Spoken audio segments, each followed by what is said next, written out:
Today is January 19th. It's day number 2 of our budget process. Today we're going to be talking about elementary schools, grade, the intermediate, the Newtown Middle School. Public participation will be at the end. So shall we stand for the pledge? Pledge allegiance to the flag of the United States of America and to the republic for which it stands, one nation, under God, indivisible, with liberty and justice for all.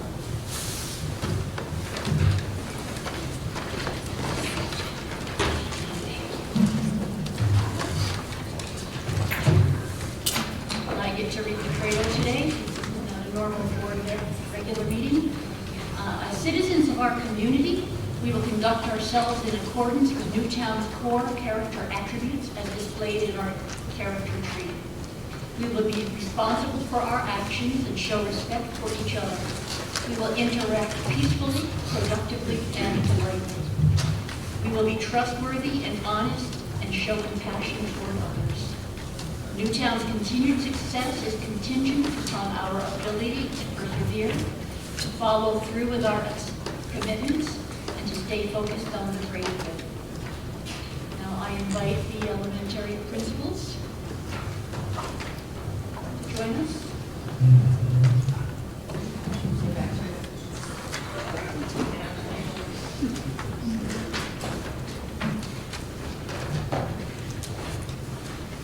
And good evening. Good evening. Thank you for the opportunity to speak on the budget and speak with you this evening. On behalf of my elementary colleagues, I'd like to share with you brief introductory remarks. One of our greatest points of pride this school year is our continued focus on social emotional learning. We all greatly value character education and equipping our students with the skills and strategies they need to navigate the ever-changing world we live in. Empathy, kindness, perseverance, just a few of our focus areas for this school year. We're also happy that there's a sense of normalcy in our schools, again, in our classrooms and our learning activities. It's exciting to see tables together and groups together and group work and conferring. We're also happy that they can mix again at recess and lunch, and PE in some cases, and bring back extracurricular activities, field trips, assemblies, and those other really exciting parts of school that make school school. In terms of academics, we're very pleased with year 2 of the Bridges math program and its implementation, as well as the iReady resources and tools that we've been using. We've already seen great growth in terms of student performance, and our teachers deepening and enhancing their knowledge and by that for instruction using both of those resources. We're excited to have our math intervention position in this. It has been a huge addition to our staff in terms of supporting classroom teachers and specifically our students in need. We've utilized them in many different roles, some similarities, some differences between our schools, but we've all had them and been able to contribute to our MTSS process as well. We're very excited about the Foundations program, which has continued in our school and are seeing the benefits in terms of student performance, and we are happy to supplement in kindergarten with the Integrity program as well. We're very proud of our staff, their dedication and their efforts to support students and help our continued transitions. We applaud our students for their flexibility, and we're very grateful to our parents for their patience and understanding during these times. Up next, you heard on Tuesday evening a presentation by Ann about our reading program, and that will be a major area of focus in the coming weeks, and obviously after we pilot the program next year. I think we're all very excited that Foundations and Integrity are allowed to be part of that transition as we meet the needs of the state mandate and continue expanding our usage of the science of reading knowledge that we got from that program. Also on Tuesday, you heard the proposed budget from Superintendent Below. Numerous conversations, numerous decisions, some back and forth, a lot went into that. There's a lot of collaboration, both individuals and then going to central office and across this group here. We do work in a collaborative manner to provide a fiscally responsible budget for the elementary level, and then also meet the unique and building-specific needs of our schools. We work very hard to make sure that we had at the central push the key points that Mr. Malilla mentioned, protecting and enhancing the instructional core programs and resources for our students. With that, they can answer all the rest of the questions. I'm just kidding. If you have any questions on the elementary budget or building specific, or just some comments, we'd be happy to entertain those. That was very well. Thank you. So why don't we start with questions specific across the chapters, start with what the information is provided in the elementary.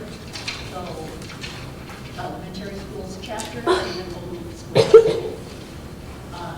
Are there any discussions, questions, concerns, celebrations? Mr. Boros? Let me begin because this is, might as well start right out. It involves all four of you. I personally, plus everybody else here, needs to get some feedback on how the library media area of the schools will be operating under the new plan. Now, I want you also to keep in mind that there's been adjustments in the project challenge. And one of the teachers, Kate Anderhagen Magnus, has been working with the enrichment. So you might want to fold that into your discussions, because that part, in my estimation, is really separate from the other. There's two different things going on here. So that's a program, I feel, the enrichment. So would any of you like to start in terms of your thoughts and impacts that the library eras and Project Challenge would? Well, from what we understand, Kate Magnus, I don't know if we can speak specifically with names, but one of the enrichment teachers currently is going to remain with the elementary schools, and they will still be in our buildings. They will still be working with those identified as gifted, and still be working with our teachers to supplement materials to differentiate and enrich within the classroom. And they will also be still pulling the four schools together one day a week here at Reed to work with all of the students together. So that's not changing. I think the big change is that it's the one person instead of two. But we do believe one person would have the time to visit all four schools and then pull them all together.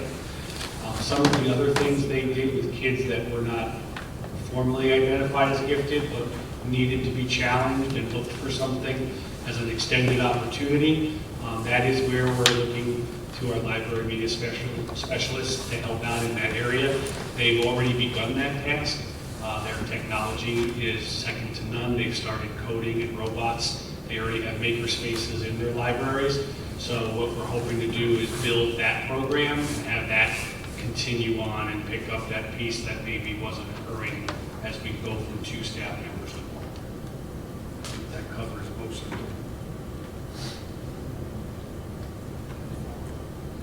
Mr. Kursan? So as a follow-up to that, and I think Mr. Boros may have been alluding to this, with the proposed cut of the library paraprofessional increasing the load of normal library work on the librarian, and now asking them to take on some of this project challenge role, what is that going to look like? In my mind, that seems like it's going to be a lot of new work for that individual in each school. That's what I was getting at. I can speak, I think for all of us, that is going to add to their plate. It is going to add to their responsibilities and their position, which is going to make it a bit more. But we're going to support them the best we can within our buildings. have to be creative and use a lot of volunteers and so to support our library program. And we know it's, you know, in the budget process, you can make some hard cuts and hard decisions. And, you know, unfortunately, part of that is this, and we are going to work together and all four of us with our library media specialists, and I'm thankful that we have 6 months to plan for what we can do to make this work. And we know it's not going to be perfect, but as we go through the process, we're going to continually work to get together and make it better, so we're able to support our students and support our library teachers, and really reach out to our families and recruit some really good volunteers to help out in our library. I think it's also important to note that over the past,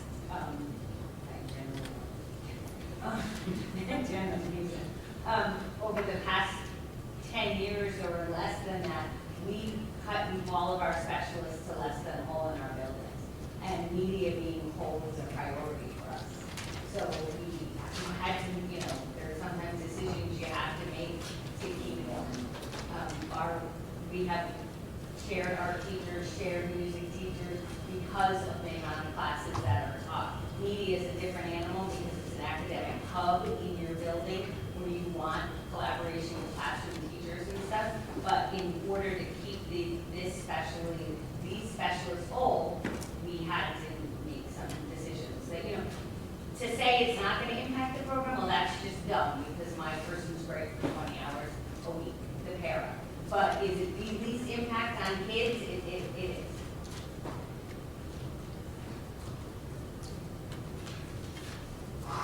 Ms. Kuzma.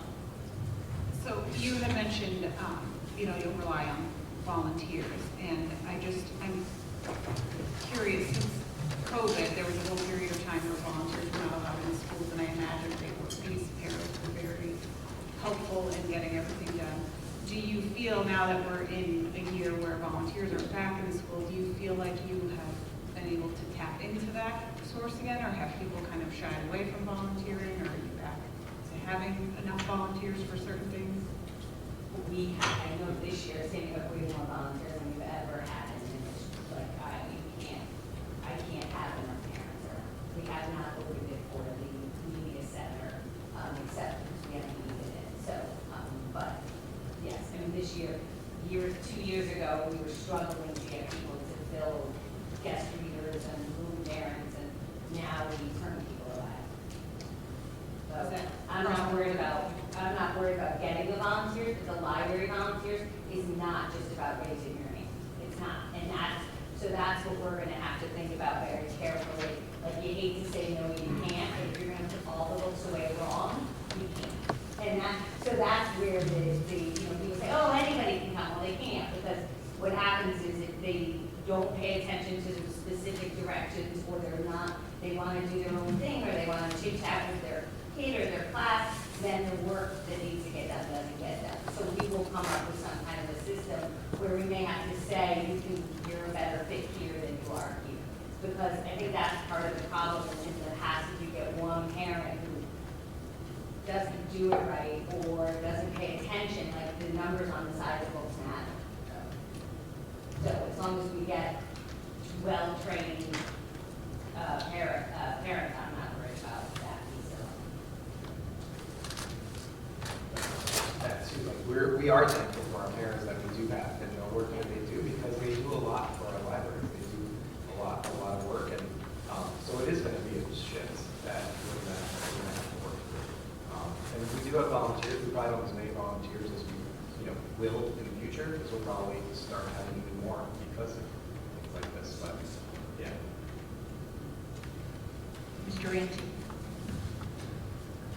So I'm very sympathetic to the idea, that positions have not been filled, and that special education needs have suffered as a result of that. I'm also sensitive to the idea that one paraprofessional position may not be the same as another paraprofessional position. So my question is, have you seen situations where with unfortunate budget cuts, a paraprofessional has to be cut, and then they move into another position that may be quite a lot different. In this case, the library paraprofessional is one set of duties and responsibilities and so on and so forth. How would it be if those individuals went into other paraprofessional positions that may be of, an entirely different nature? If you see scenarios like that, or if you haven't, how do you think that might work out? It's so individual to the person you're talking about. The meaning that there are paraprofessionals that are going to do really well, and then there are others that want nothing to do with that. They want the clerical piece of the library. So I think that, I have a couple, I have one that do beautifully in special ed, my other two don't want to do that, which is fine, that's their choice.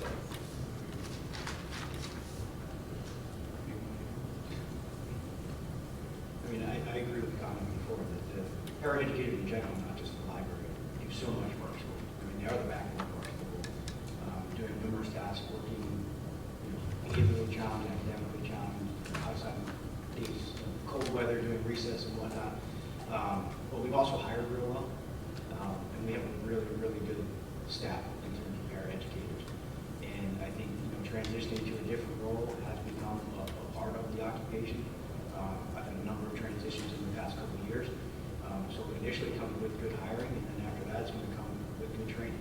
So if you're, used to being in the library and working with books and dealing with kids, and now, if you're moving into special ed, there's a specific program for a child. You get to know that child and have a rapport and a relationship with that child, albeit while following the program.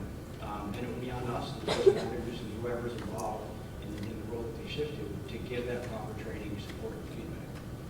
So I have no doubt that we've hired well, and if the staff members are interested in the transition, that they'll be supported and do a good job in their new role.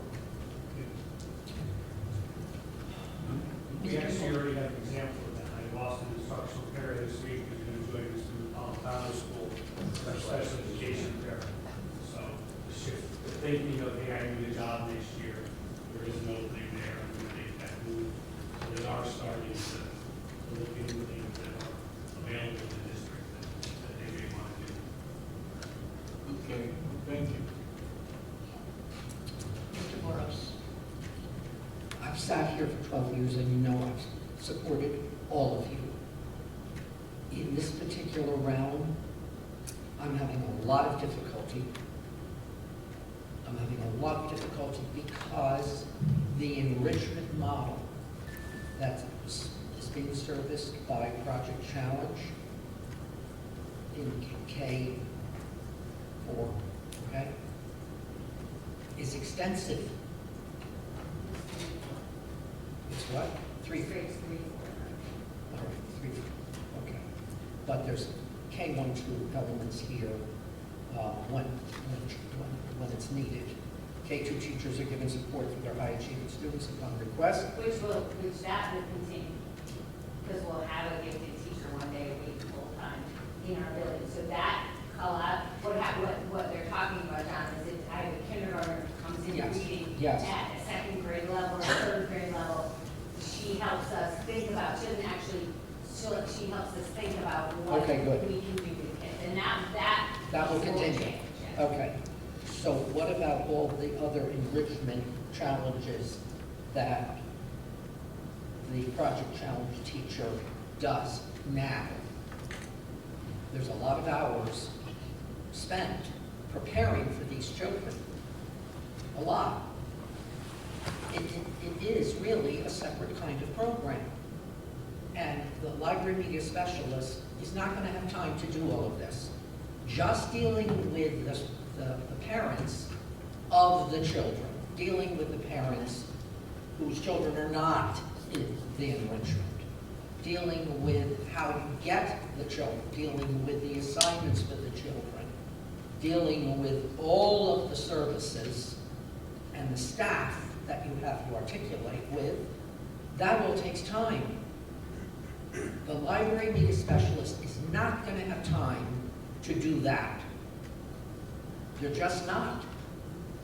So that can't suffer, because I personally, we cannot go backwards on this, on any of it. So we need to think about how we're going to find money. So just to be clear, I understand what's going on. This particular position is for basically grades 3 and 4, 2 and 3 and 4. There are 4 schools. This position will be rotating across these 4 schools, in addition to going to read after, or is it one day a week? Only with the same kids, With the same kids? all the fourth graders, school routines, yeah. Yes. Okay, and so that's 5 days. You're on a 6-day schedule? They're on 5 They days. do Monday.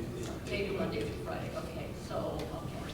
And right now, what's going on is you've got another one, and what is this person? So we've got a building is visited every 2 days? 2 days a week, 2 days out of 5 days. And what they're doing is, what they're doing is they're doing 3rd and 4th grade enrichment groups. It was just math, now it's not just math anymore. They're doing 3rd and 4th grade enrichment groups and their gifted kids. So the 3rd and 4th grade enrichment group That's for what I was talking about. across Yes, the entire, yeah, well, no, yeah, for school. So once a week, 3rd graders get, a group of 3rd graders get the class. okay. One clarification, I am in complete agreement that the elementary project challenge teacher will now be working exclusively with all of those children. It's a wonderful thing, because as you well know, that looping model over the course of all those years is phenomenal. And the middle school teacher will all be doing 5 through 8, which is equally as fabulous. I know, having done it. So that looping model is great. What Ann did to structure this is fabulous. That's not what I'm saying here. I'm talking about the elementary enrichment model. That's what I'm saying.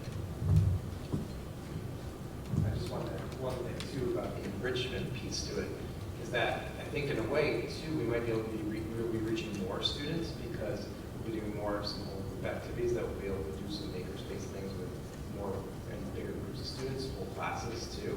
We'll have opportunities that they might not have had in a smaller group enrichment model. Yeah, I just wanted to clarify that not all 3rd and 4th graders are getting enrichment. It's not all 3rd graders and 4th graders. Yeah, there's a prerequisite Yeah. to that. Now, With the road class. right, So this is more than the ones in the project challenge, but Oh, it's yeah. that limited. Yes, it's the other kids, and we don't, they're not in enrichment, so it's, it used to be a pre-test on the math and you go for 3 weeks. Like, it's not, there's no, you're not in the club by Right. any means. So depending on what the focus of enrichment is depending on what the prerequisite is. So we have kids that will never be gifted getting enrichment because they did really well on the topic. It's all good stuff. right, and it's very fluid. Okay. More comments? Ms. Larkin? I just have a question. You brought up maker spaces. I just wanted to double check with Janet that it wasn't already discussed. Can someone explain what maker spaces are to me? I'm not familiar with it.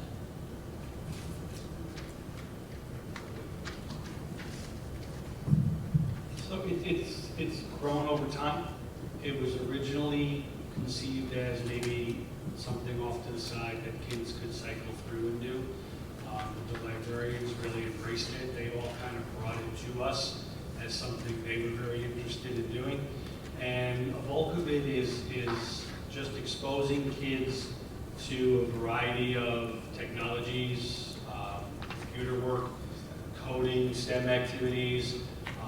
It's an engineering model. Yes, they create coding technique and they get robots to then move in certain directions, and so they're writing the coding, and there's all kinds of different types of activities that they put out that kids can do and be led through those. Some are building, some are blocks.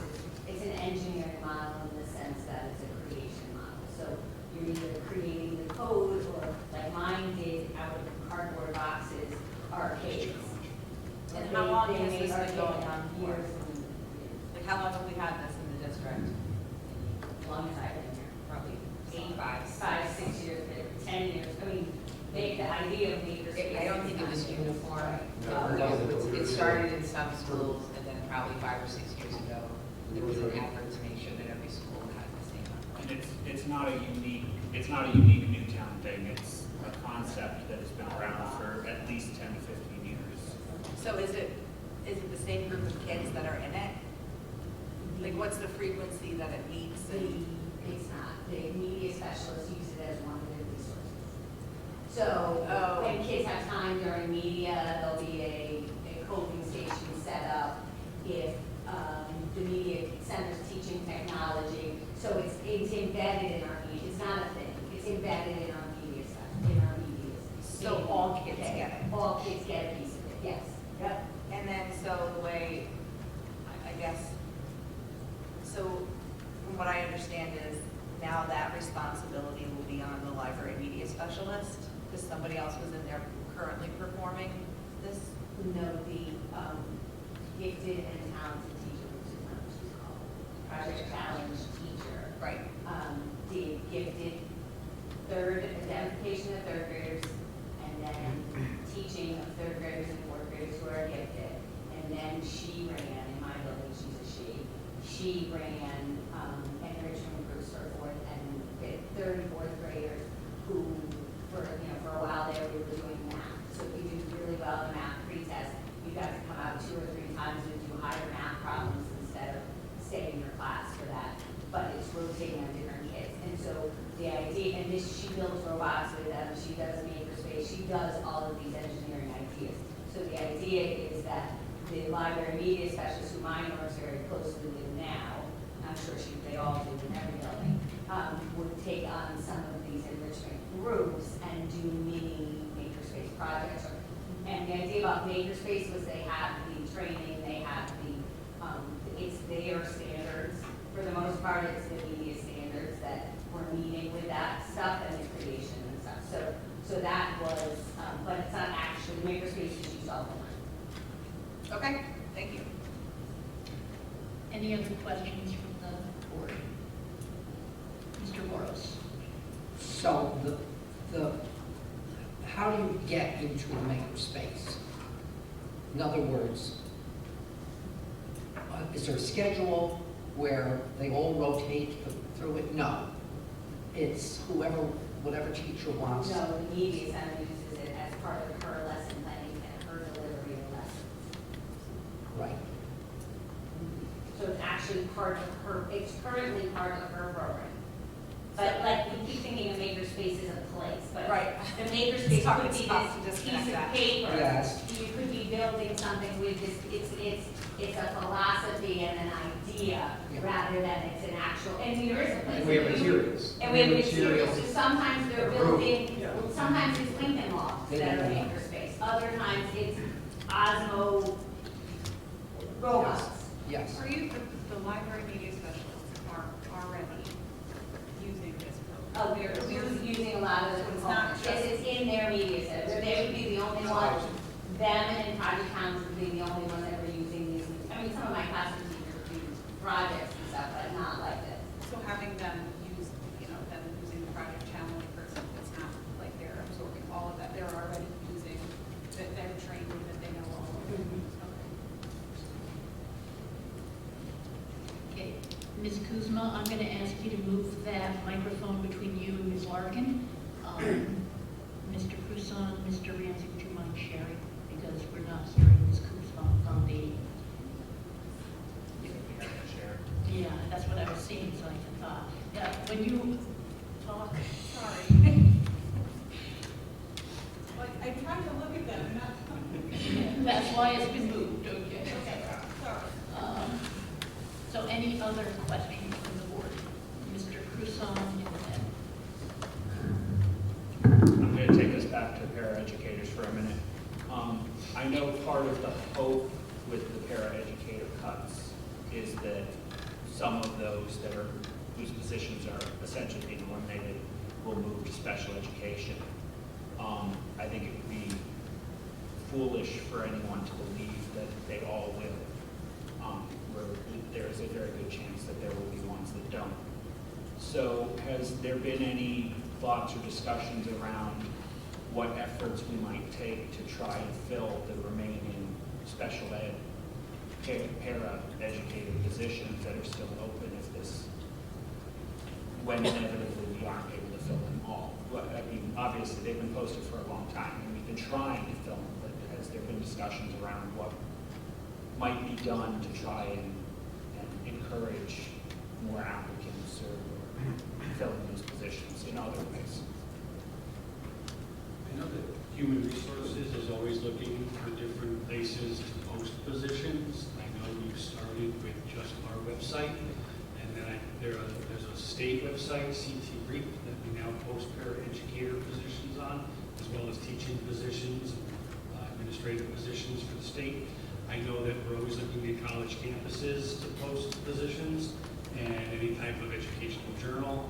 And so I do think that central office continues to look at ways to fill those positions. I think what we're seeing is a little bit of a change in the job market of who's out there really looking to work or be in a school. I just want to make sure, because the positions are very important. As we talk about this, but in reality, all of them are important.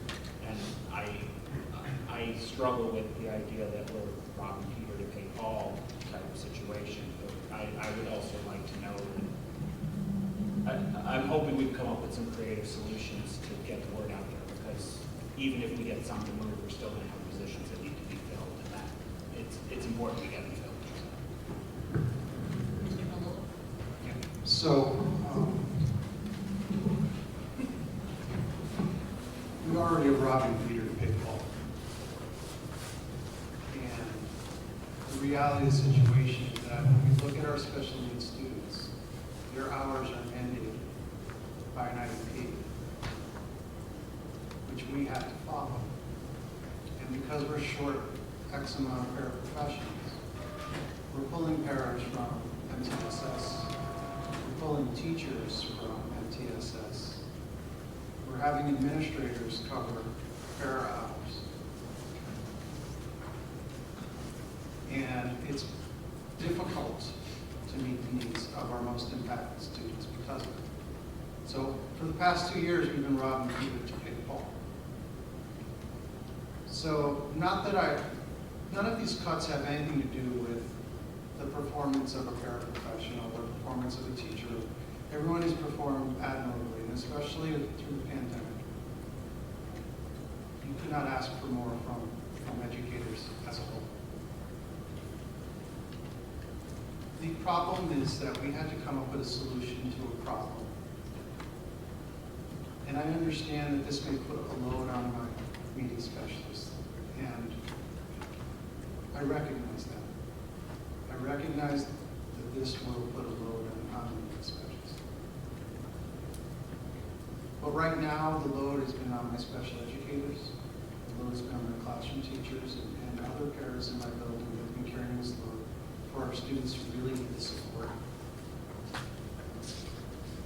You know that I'm a special education parent, so it's close and near and dear to me. And also understanding that to get to the 469 number that we are at right now, that my team had to remove $1.75 million from this existing budget. And we're able to present to you budget cuts that we have landing spots for every one of those people who may lose their job. There are landing spots for them. It may not be where they want to be, but they have a job. And I understand if you're in a position that you didn't sign up for and this is not what I want to do, and I totally get that. But I want to be cognizant, if I had to take $1.75 million out, that it's beyond the point of people not having a job. Like when I think of people not having a job, I think of their families. I think of their bills that they have to pay, the food food that they have to put on the table, as opposed to what they want to do or enjoy doing in the school system. And that's what I have to weigh. And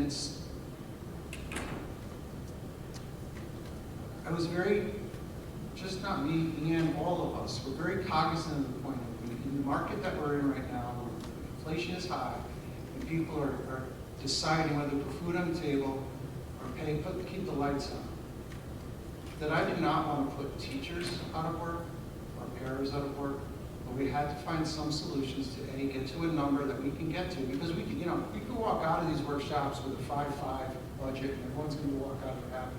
But we know what the end game is going to be. The end game is going to be, when we go to the boards at the town side, they're going to want cuts, because our citizens can't sustain 6% budget increase from the Board of Education. So these are very tough decisions. I welcome the advocacy in the room. I welcome the letters. I welcome the work the board is going to have to do. We will answer all your questions. If we have an opportunity to bring these positions back and find a creative way to do it, then let's work together to make that happen. I am not against you. I want to see the school system flourish.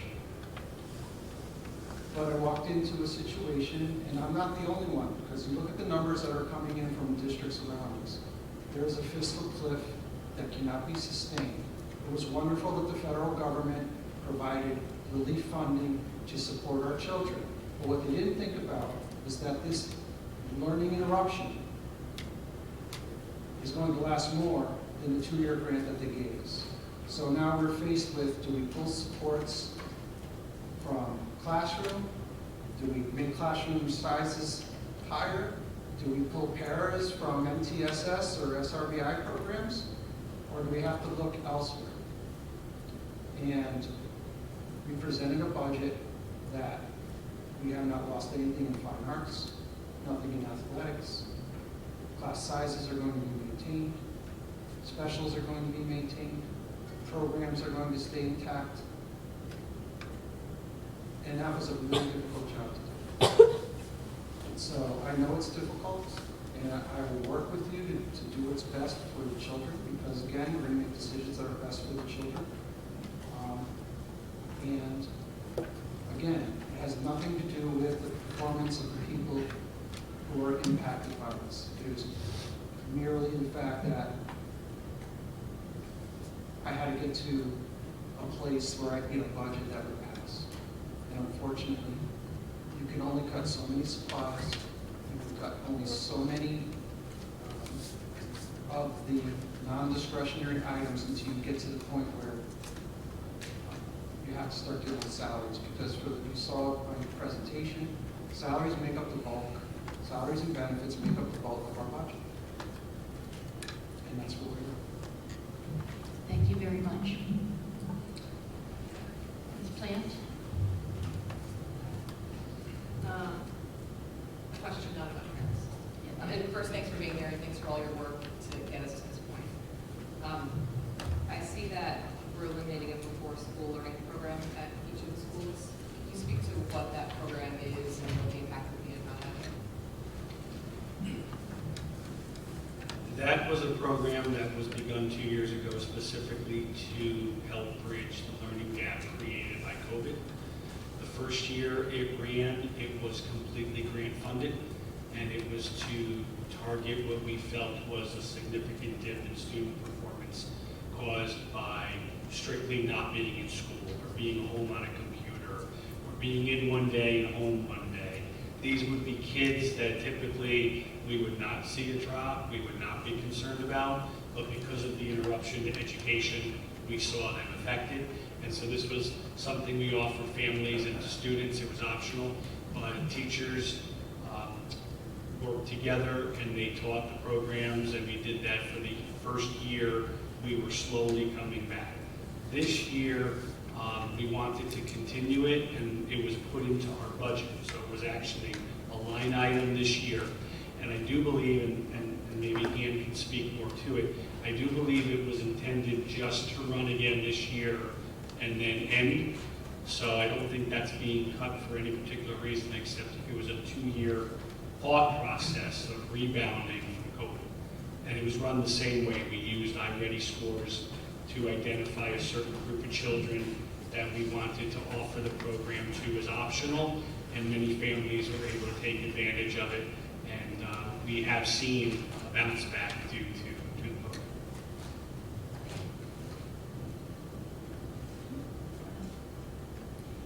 No, I'll just add that I think we've seen a decrease in utilization of it in the second year as kids are rebounding, so that was also part of the decision, but it was looked at as a temporary measure.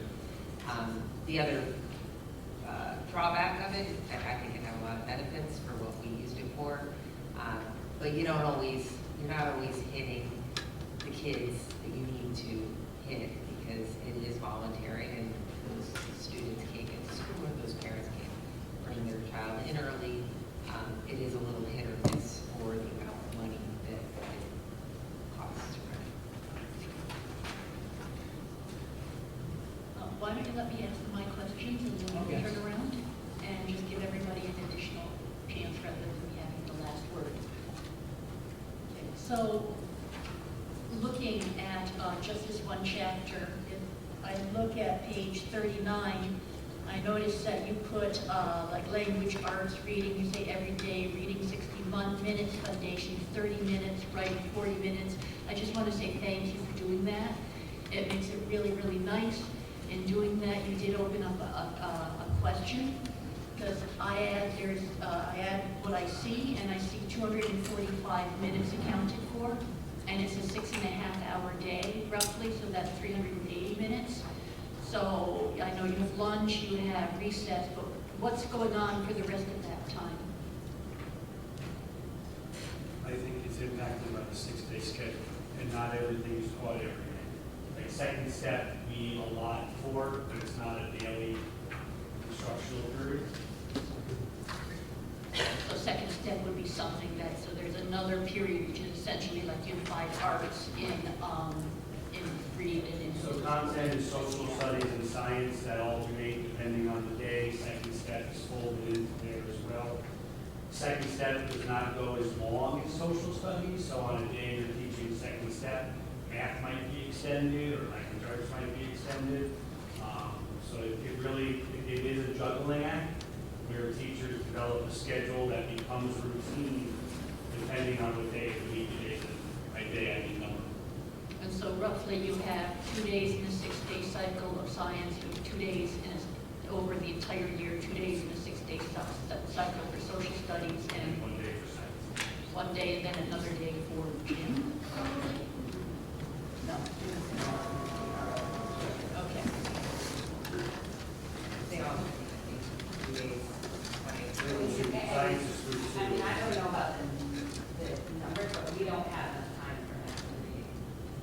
Forget math and reading, forget about science, social studies, SEL, we get it all in, but reading will always tell you we need 15 more minutes of math time, and math will always tell you, like, they're just, We're always crowded here. It's a 6.5-hour day. We take out lunch, recess, special, and then all the other things teachers are trying to fit in. I mean, lunch, recess, and special is 2 hours. That's 100 minutes. morning meeting. Okay, We talked about 4.5 hours of instruction. which is okay. Thank you very much. And then I have one other high-level question, which I said ahead of time. So I see the projections for enrollment, and I know that kindergarten is always very hard to estimate. And because you have no prior knowledge, so kindergartners going to first grade, you can apply an algorithm. First grade going to second, you can apply an algorithm. And I think we've got a very good algorithm for doing that type of estimations, where we just set the point, and then the algorithm works really well. But kindergarten, we have no algorithm, and I'm concerned that the Prouda guidance says to expect 300 students coming into kindergarten. But that was done before the pandemic. The NESDEC says to expect 298 students coming into kindergarten. That was done just within the last year. So I'm concerned if we're coming with 250 students, we've got 2 classes possibly of students coming in. I can see that Holly looks like they have the space, Holly, you look like you have the space for, that many students coming in to go across. But I don't see that space in the other 3 schools. So I'm a little concerned about that. Is You mean physical space or teacher teacher space? Teacher space. No, we our budgets every year, so that they are based on projections, and then in August, if we need another teacher, we call them cry. Right. Yeah, because I remember my first time. Oh, no, Chris doesn't cry, he doesn't want you to come around. He comes in with his points and So, yeah, no, we don't plan for extra. And I think this year we have a head start because we've already had our kindergartners starting to enroll. So we have a good idea already, like we're already getting people in to see our numbers. So I think that's going to be really helpful this year. I want these 6 classes that were supposed to show up 2 years ago, so I have this vision of 57 little showing up 15 because they never showed up, so. They also don't show up to one place.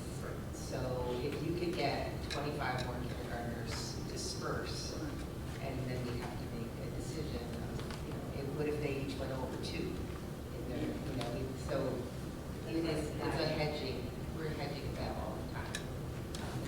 I think there's at least one spot where we're comfortable, where if we needed to, we could potentially move somebody and create a kindergarten.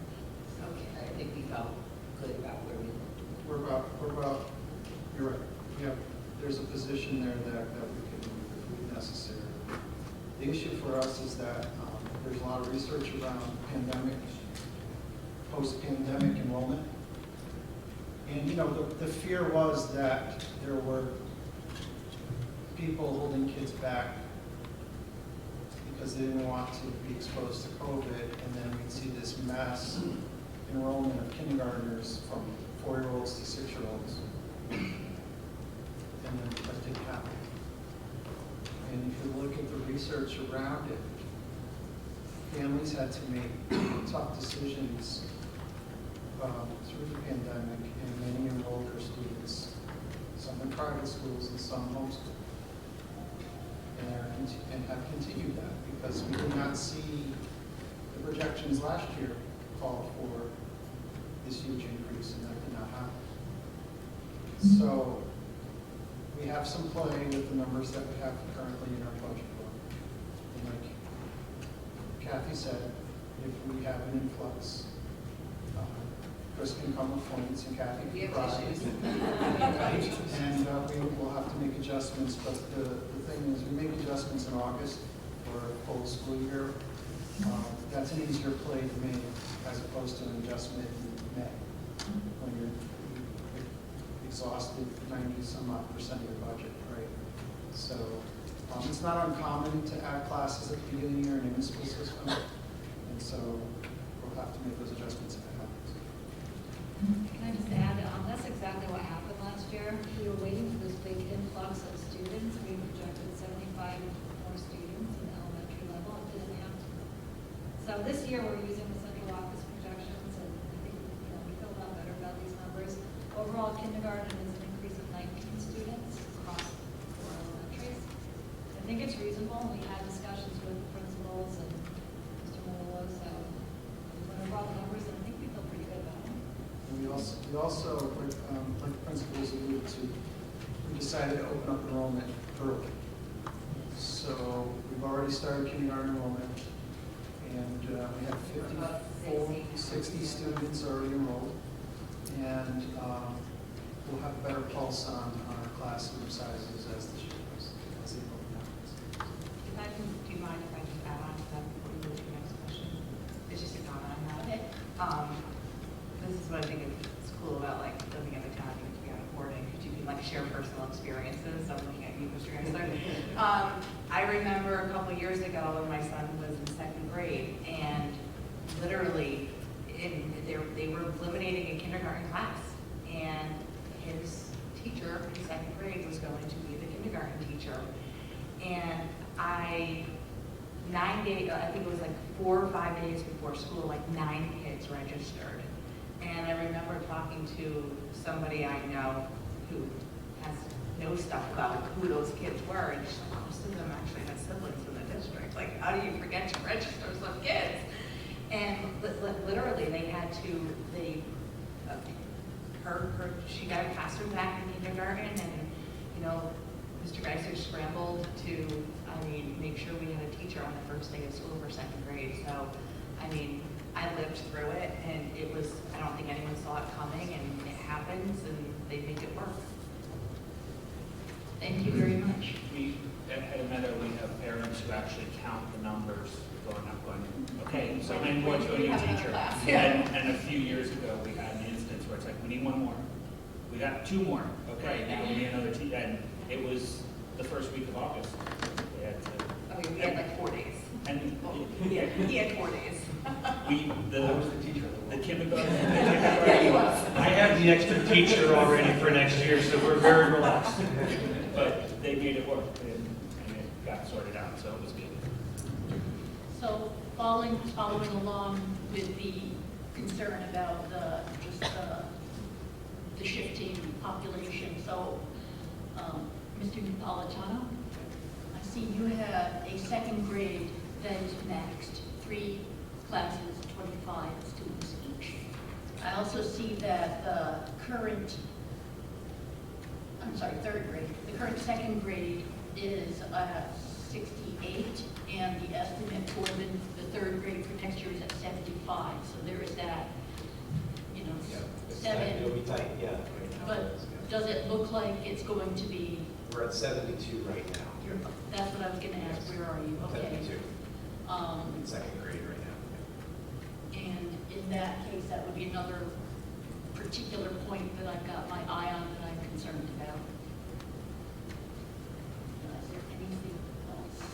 That's all I have for the chapter. Is there any other comments for this chapter? For this chapter? Ms. Larkin, do you have, or you both, and then Deb? I have an enrollment on elementary. Okay, go for it. Okay. Mhm. I also sent ahead my question, and I guess I'm gonna leave this at a comment. Do you again? Looking at the enrollment projections, I think I shared the same confusion as Ms. Zukowski. And even because we've been on a decline for the past 10 years, but the projections show that there's going to be an incline. And I think at Ms. Zukowski's recommendation, which I think was a good one, we will work it through the Facilities and Finance Subcommittee, but I just wanted to say that the first thing I saw when I saw the projections were Middlegate's gonna you're gonna have no space for kids. And so I just wanted this board to know that we need, I don't know if that's gonna happen in any other schools. I suppose it's not going to in Sandy Hook because you just took in so many students and we don't even have preschool back where we have much. Okay, fair point. So I think that we need to, we should be able to, we need to look at this a couple of years in advance. Because if those projections are correct, everything I know about Middlegate is you will be redistricting or building onto your school in 2 years. And we need more time to make those bigger decisions. So I would just, if you have the same concerns I do, let us know. Okay, so I'm going to do a build on that, and I'm not going to ask you to answer it for right now, but on each of your sections, you start with the front page that says classrooms currently available. You then have a list of teachers. People who are not familiar will may say, for example, oh, they have 7 teachers, but they have 24 classrooms available, so they've got 7 empty classrooms. What are they doing? We all know you have social workers. We know that some have the PAL program, the RISE program, the SAIL program, the pre-K program that all take extra classrooms. So it might be, the classrooms currently available. We don't have enough information in your particular sections to actually make the numbers work in a reasonable way, and it would be good to know what else is taking those classrooms for each of your schools. I don't know if you want that as part of the budget. I'm concerned that people are like me, they'll look and say, oh, there's so much space left. Look, they have this many teachers and they have all these free classrooms. But that is not the case. Well, music is a classroom, art is a classroom, media is a classroom, like all of those are classrooms. You also have specialty rooms in here too. We have reading teachers, math teachers, special ed, and they all need somewhere to teach. Yeah. We may want to just maybe have a little appendix that talks about space usage, just to sort of start seeding all of that at the end of the budget, just so that we can catch ahead. May I make a suggestion Yes. to the chair? Yes. I feel like this is a discussion that the board should have in the future. Outside, I feel like it's a bigger discussion that definitely has to be had. Yeah. And it might be helpful at that time to have, similar to when we talked about moving Holly to Reed and Sandy Hook, and they provided us with maps and they said this is what each room is used for. If we could get one of those for each elementary school as part of that discussion, I think it might help. Ultimately, when we go to the CFF to start the discussion, I think that's definitely. I'm just trying to stem misinterpretations of the information that's presented in the That's budget. for that. For this year, this is a unique year because all of our rooms are taken up because of the Holiday project, so it would have been misrepresented this year as to what rooms would be used in our buildings. But, so whatever we use, It does make it sound like there's 24 rooms no one's using. That's not the case. that's exactly my point. Available means to be used and they're being used. And the only thing I caution you is maps are great, but you gotta go big dimensions. Yep. Because you can't, That could be on those. they're all on there, so you have to know where 25 kids can fit versus, because I have lots of rooms. I have no full size. Well, maybe, Right, but maybe we'll- if They're all we'll- bathrooms or maybe if they 3/4. include max occupancy. Well, yeah, we'll hold that discussion for when we go to the CFF and then when we go to the board. I do agree that there's a discussion here to be had, but I think it's important. Thank you. If I could just go back to Mrs. Larkin's point, she doesn't know the building very well. And that is looked at on an ongoing basis, particularly when we get funding numbers. So for example, coming into this year, we were projected to have 16, which was an increase from that. And then there are certain specifications in those rooms that Dr. Gomez was sharing, that there was only one other space left. And then that impacted the power. So we were having those discussions internally, and we came up with a 1-year fix, which we could have been talking about now. However, the projections were wrong. We actually lost a section without it.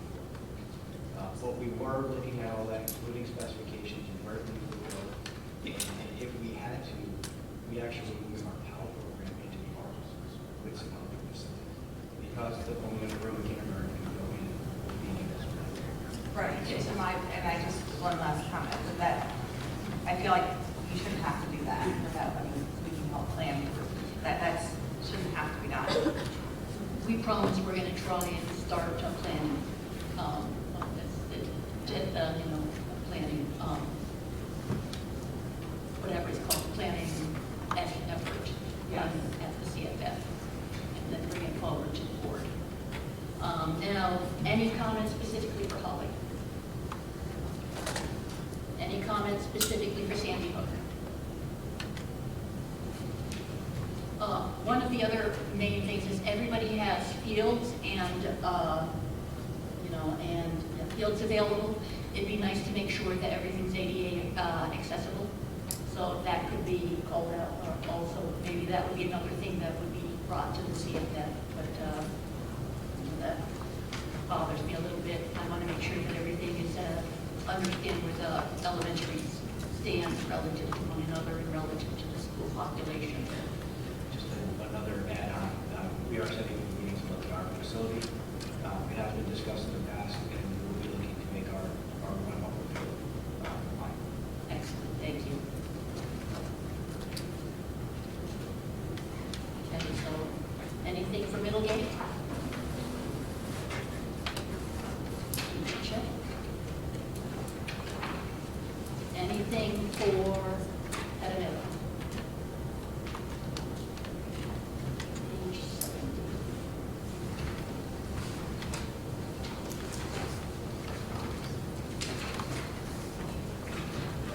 Head of Meadow. Mr. Napolitano. said that your lead teacher is retiring. As of next Friday. This is This September. January, yes. Okay, so that gets taken care of in this year's budget. For next year's budget, you have a $77,000 salary for the lead teacher. Yeah, I can speak to that. So what happens is that goes into our turnover account. So we can't put an actual salary in there because at the time when we're building the budget, we don't know what's going to happen or who's going to turn over. So that goes into that turnover number. Any adjustments that happen in salaries, we'll have that turnover. Okay, but we have a contract for lead teachers, and I see all of the other lead teachers are $118,000 a year. Is that, so this is a You're going to have placeholder? some shuffling. Yeah, that's a placeholder. You're going to have some shuffling. You'll have a teacher. The lead teacher comes from the classroom. Oh, So you're gonna They have have their own there. salary, and then there's an additional add-on payment for their duties as lead teachers. So it was a classroom teacher that stuff. and so that'll be accounted for in the turnover. Correct. And this 77 is just a little misleading from, I know, I saw that, but that's the way we do it. Accounting end of things. okay, I will defer to the accounting end of I'll things. defer to her too. It's my calendar. Mr. Cruson? Just a follow-up to that. So just for clarification, that salary is actually higher, so in future years, that number will be a larger number. Yeah, and then next year you'll see an adjustment, so you know how we have the current budget, we'll make an adjustment for that, revenue transfer, Okay, next year's budget. right, next year's budget. When we're in that budget year. So when we see that the lead teacher got a rather sizable bump next year, You it's won't see actually that. because. You won't see that because that's, the transfer will cover that. Oh, okay. Okay. Well, do you have any, Mr. Boros? This is a what-if question. What if, it's back to the paras again, in the library area. What if the SRBI paras that we currently have, that are being cut, do not want to go to the sped positions? What if the library media paras don't want to go to any of the sped positions? What are we doing? I'm going to sort of pivot that to Mr. Malillo.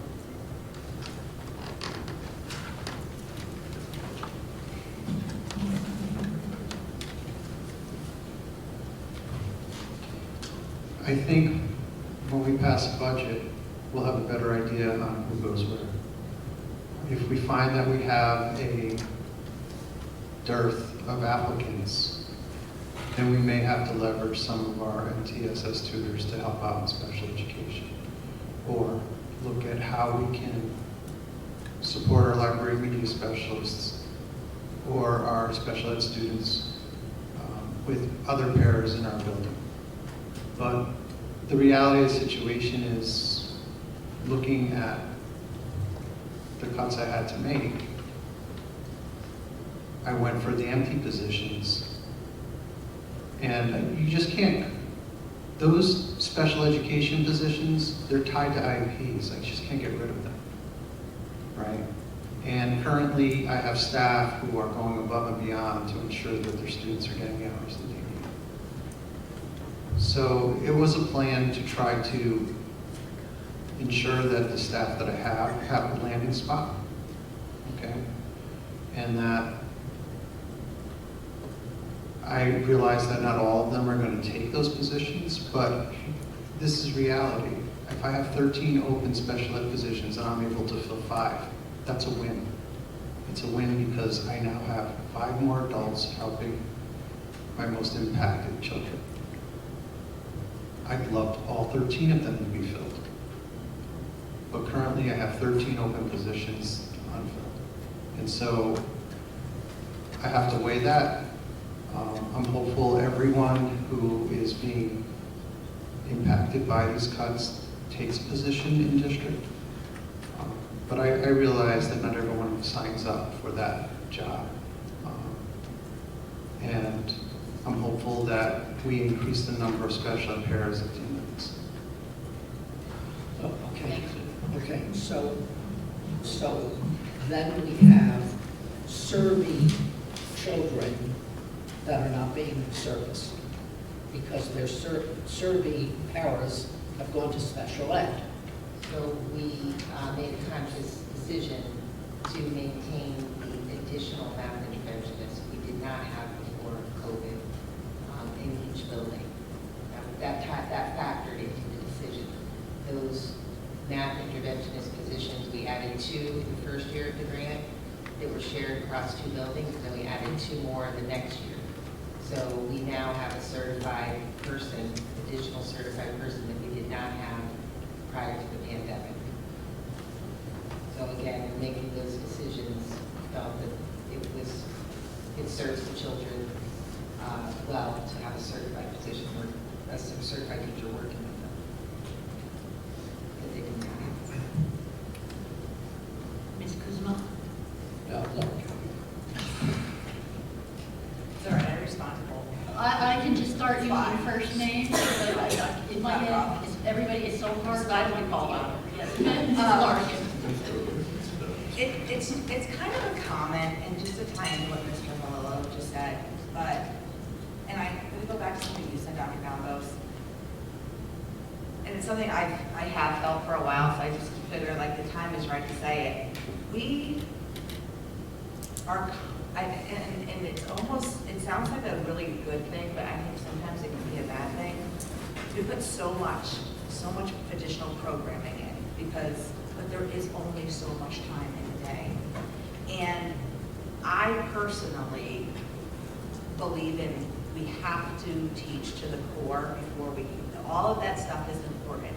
It is. I have kids, they love it. Okay, but we have to do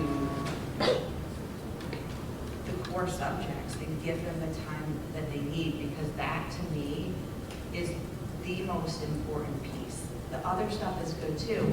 And I get worried when we do keep adding programs and programs and programs and programs, because it's like, yes, they're all wonderful. But then what happens is they come at an opportunity cost. They come at an opportunity cost to the student, because it could be they're not getting enough of the minutes in the block of the core subject blocks. It comes at an opportunity cost to, I don't work in the district, so I'm going to just say secondhand, the staff, and that's what I'm hearing right now. And these, for instance, these maker spaces, which evidently aren't places, but they sound great, right? And I can think of 10 other things that would sound great if we brought them to the school system. It's like when world language came in at the elementary school. Something had to give to enter, and then you go from a 5-day cycle to a 6-day cycle, and next thing you know, these kids are getting Spanish once every 9 days when you count a weekend, and it's for 40 minutes. And I think that dialing back in certain things is not a bad thing. And I want to support, what Mr. Malillo was saying, because I think that while, yes, it is putting a bigger burden on certain areas, maybe it's taking a second look. And I'm not saying we cut programming, but maybe we streamline some things a little bit, because I agree, there are tough decisions that get made at this time of the year. Okay, so this would be a very good conversation for the curriculum committee. And I'm going to ask, because of time, if there are any other questions specifically about the budget. Okay, seeing none, thank you very, very much. Thank you.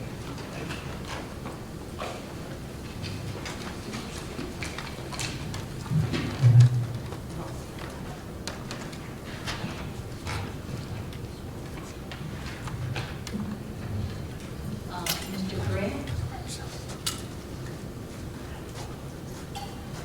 Welcome.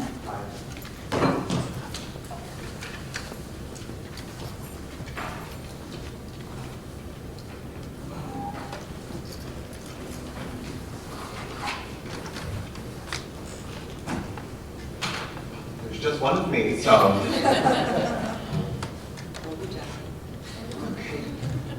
You guys love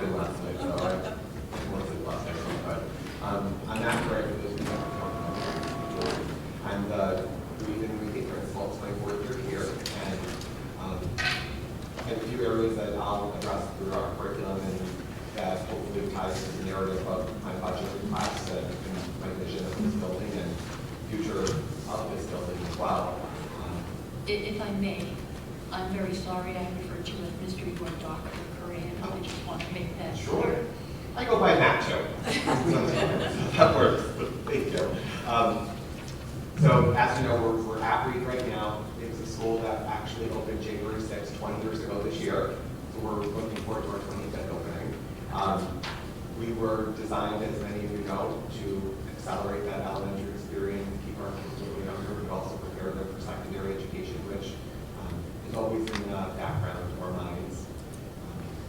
As you reviewed my budget book, you probably saw that there's a lot written about the core academic classes that we offer here, as well as our new ag. And that's one of the great things about Reed, that we do offer a balance of some really great all great classes, our core content classes, with a variety of new ag. It's no surprise that our kids love coming here because we offer a ton of new A's, our clubs and activities, and our lunch. And that's what they love. And we love them for that. So at the end of the day, what we're happy about here, I think, is because of the educators in this building, is that we do offer a very balanced day for everyone.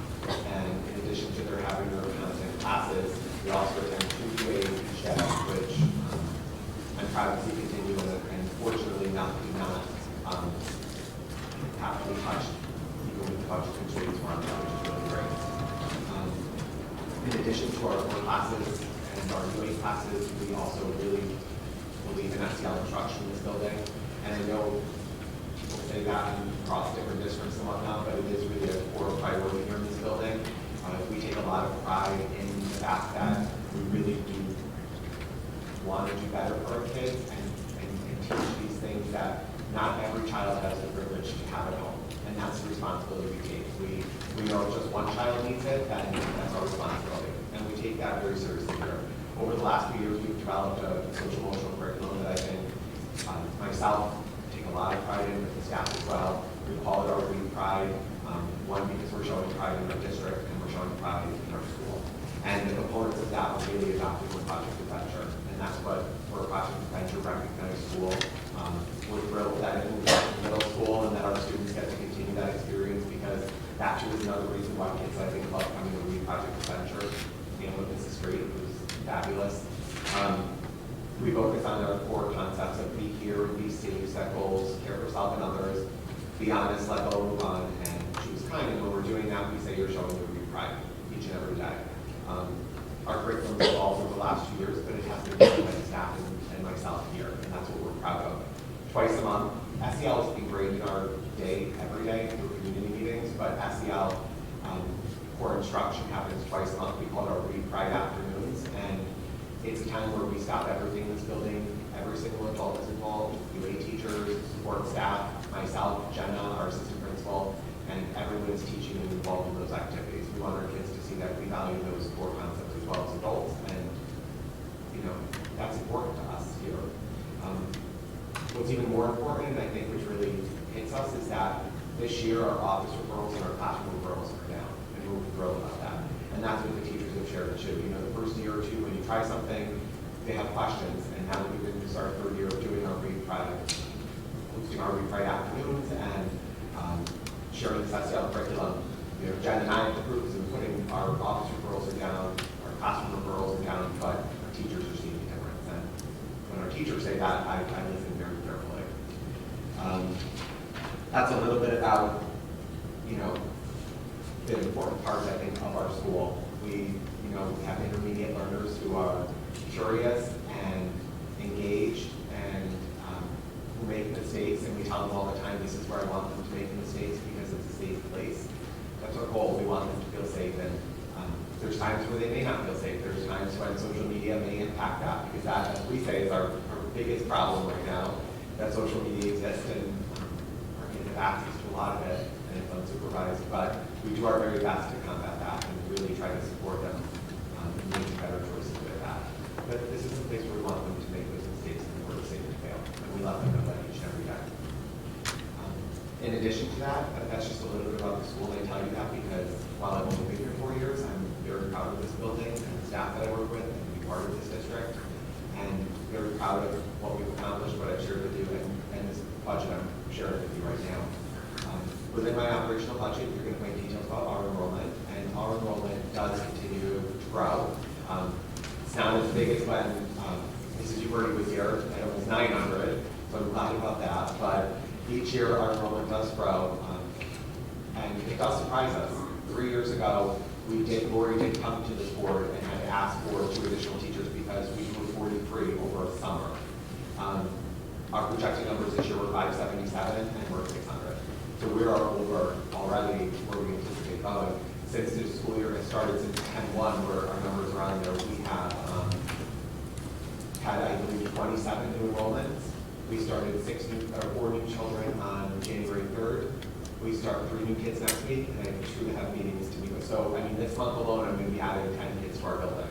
So it's not uncommon that we will see over the summer a possible 15 to 20 kids added to our building. 5th grade is the time to come in to read, and people recognize that. They move here because of that, I think, too. Fortunately for us, we do have the space right now because at one point we did house a lot more, and our class size in school still remain very favorable, which I'm very proud of, and very grateful for our superintendent that they could remain this way. I know when Mrs. Uberti took the class sizes were a little larger because we had some more students, and adding that other section is important. For next year, we anticipate 299 for grade 5, 303 for grade 6. It comes out to 602. That's a rough estimate. Like I said, this month alone we're adding 10. And the majority of the kids that we've added have been in 5th grade.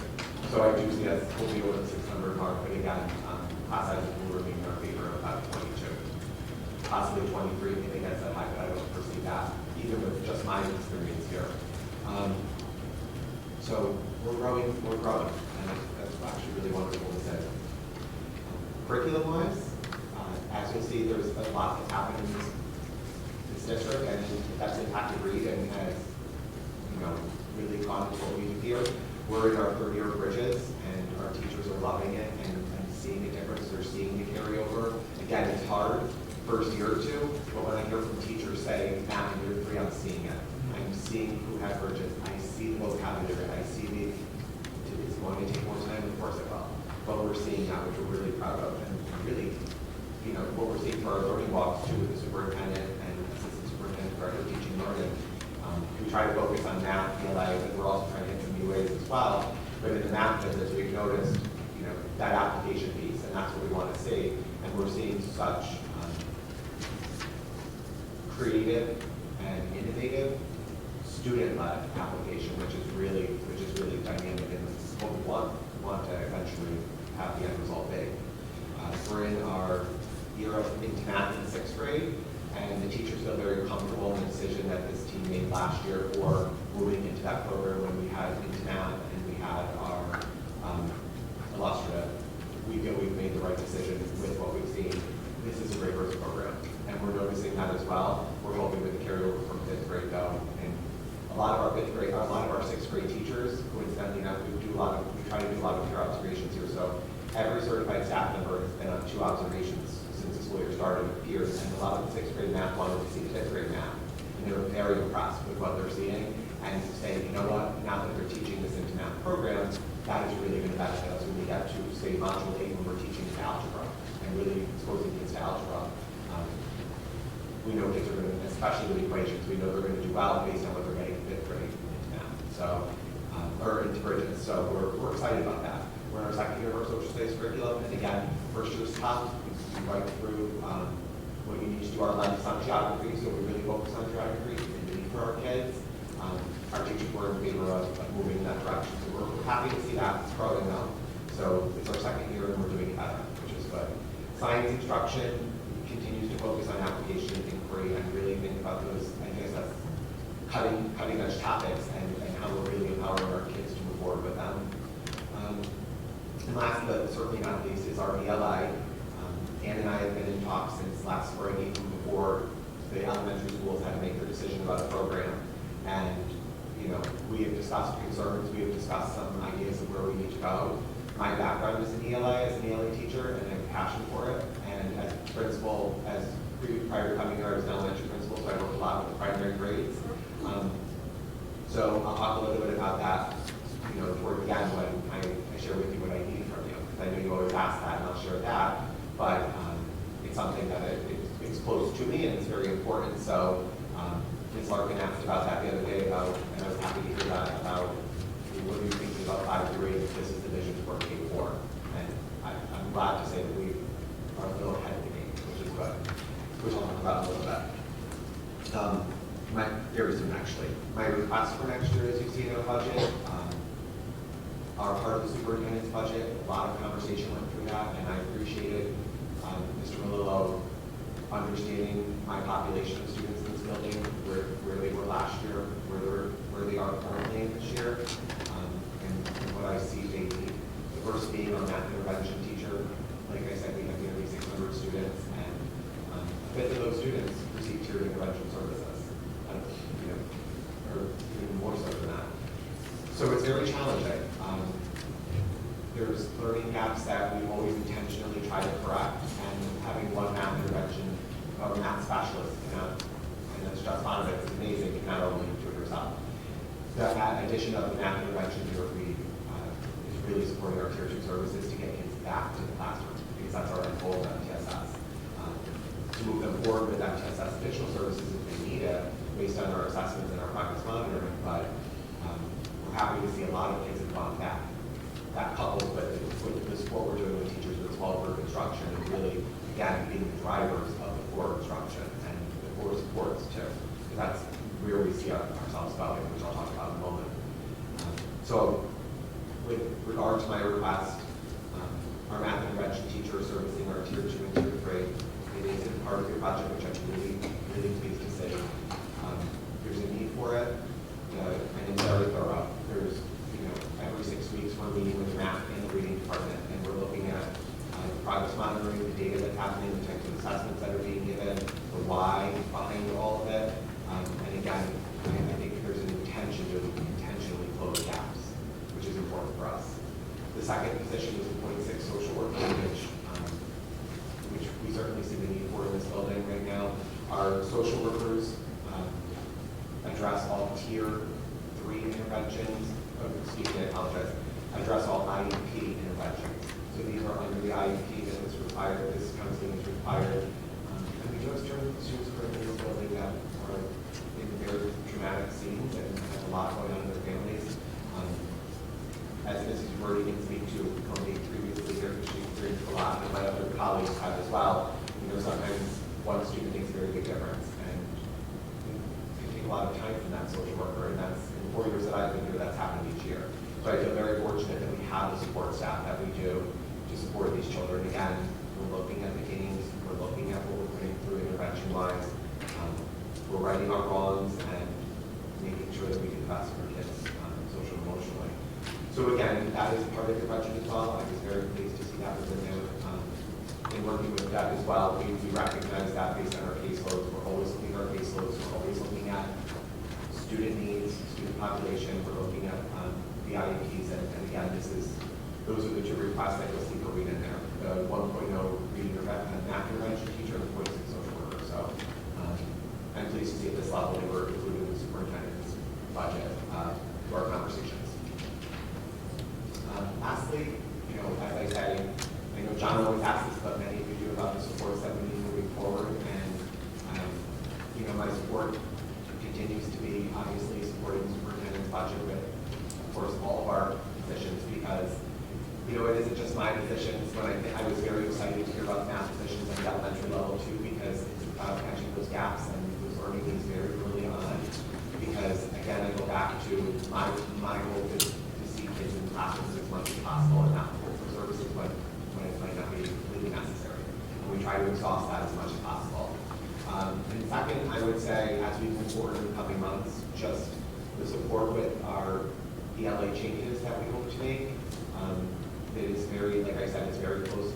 ELA is my area and my passion, and there are things we're missing here. It would be foolish to think that every child leaves elementary school, comes to intermediate, which is also elementary, not needing any type of phonics instruction or any type of oral listening or comprehension. That's not true. And our hope is through changes that we make, and again, we're beginning to explore those changes and really look at what we need here to empower our classroom teachers to be able to do that. Vocabulary and grammar are important. Decoding is important. Yes, fifth and sixth graders still need help with decoding, and they're still developing their reading awareness skills in the upper elementary grades, as many studies show. So I'm excited that we're going to be taking what the elementary do and really being mindful of how we move forward and really making sure our kids are getting what they need. Because there are some gaps. And, you know, as someone who knows the ELA curriculum really very well, and has worked on it, and struggled through it, and called in and stressed out about it, more so than me, I think our teachers know what they're missing and where they want to go.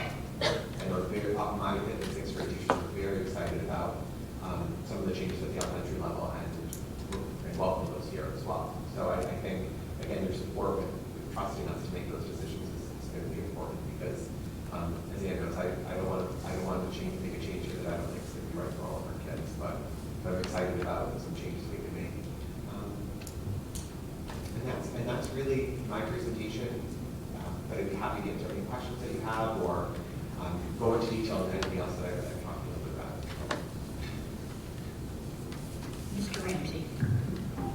I just want to say to begin with, your presentation had quite a sparkle to it, you know, in terms of, you know, the overall philosophy of your school, the culture, and also the specifics of, you know, various positions and so on and so forth, curriculum. I was very interested in the referral data. Can you tell me by how much approximately the referrals have been reduced? I could get you exact numbers. What's interesting is that we're seeing that teachers are handling a lot more in their classrooms, and it could be possibly the additional stress that COVID did add to classroom teachers, which I totally get. At the end of the day, everybody in this building was very tired in our district, in our state, in our country was very tired, so a lot came to us. But what teachers have shared with us specifically is that the concepts, the lessons that they're teaching during the Read Pride afternoons, they feel they're making more of an impact now. Kids receive them, our students receive immersion in fifth grade, and they're not getting the same lesson in sixth grade, but they're getting a carryover lesson or something that grows that idea. So they're seeing that kind of impact from our second step curriculum. They've also made some changes to, we've modified it a little bit based on what we need as well. So I mean, it was very, you know, in the 4 years that I've been here prior to this year, it was very uncommon to see at least 2 to 3 referrals to the office a day, and there are some days we see none, which are great days. It doesn't mean that everyone's behaving perfectly, but I feel like our teachers have shared that they feel supported enough, referring back to what they've taught SEL-wise. We've talked about that. Dr. Gray has talked about that during community meeting announcements every morning. So I think that they have a reference with that. I'm very excited to see. I mean, we still have some issues that, you know, we're dealing with. Since we returned, Jenna and I go back and we visit every community cluster meeting. And today we were in a sixth grade group, and one message I share with them is, you know, I said 4 years ago my job was a lot easier before social media, and it was a lot easier before Instagram and TikTok and Facebook and not Facebook, but you know, Snapchat and all of those things. So we're really trying to remind them about the permanence of writing something and sharing something, and you know, again, tie it back to this is the place where we want you to learn it, but you know, your reflection is very important as well too. So it is a good feeling to know that it's gone down. Teachers have even said, they said, we don't refer as many this year. It's good. So. Well, that's a pretty good indicator, and I wanted to make the point earlier too that in our deliberations on this budget, we have to take a micro look, you know, in other words, the individual schools and the details of it all, but we have to take a macro look to see everything in context, you know. And I wanted to say, in closing, that you've done a great job assisting us, you know, with your particular school. And, you know, because when the budget is said and done, we have our names on it, we're called upon, you know, really to sell it to the public. And a lot of the specifics you've offered tonight are really a very big help to us. I want to thank you for that. I'm very grateful for this budget, and I'm very, while there, as many of you well referenced, there's cuts in here, and it is sad. But I'm very confident with the budget that I have for you for next year if it goes forward as is, not taking away from kids.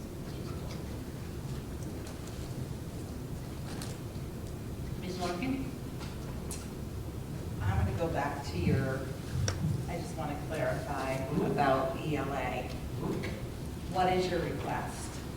Well, I don't have a request at the moment, but I'm intrigued by some of the programs that elementary schools are using.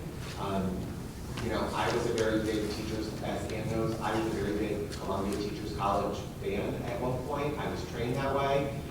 Coincidentally, at the same time Ann led that charge in this district, I was leading it in my last district, so I started it from the ground up in my last building for the 6 years I was there.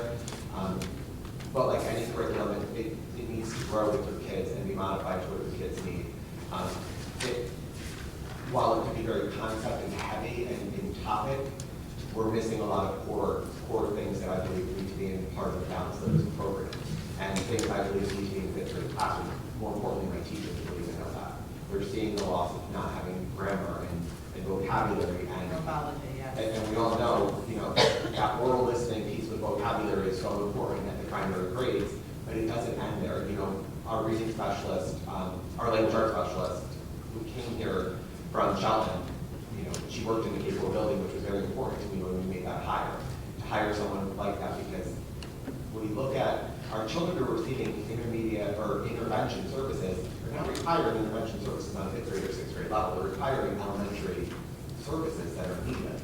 So looking at and to be honest, after my reading specialist was part of looking at those programs as well, and Ann knows I would call and say, how'd it go?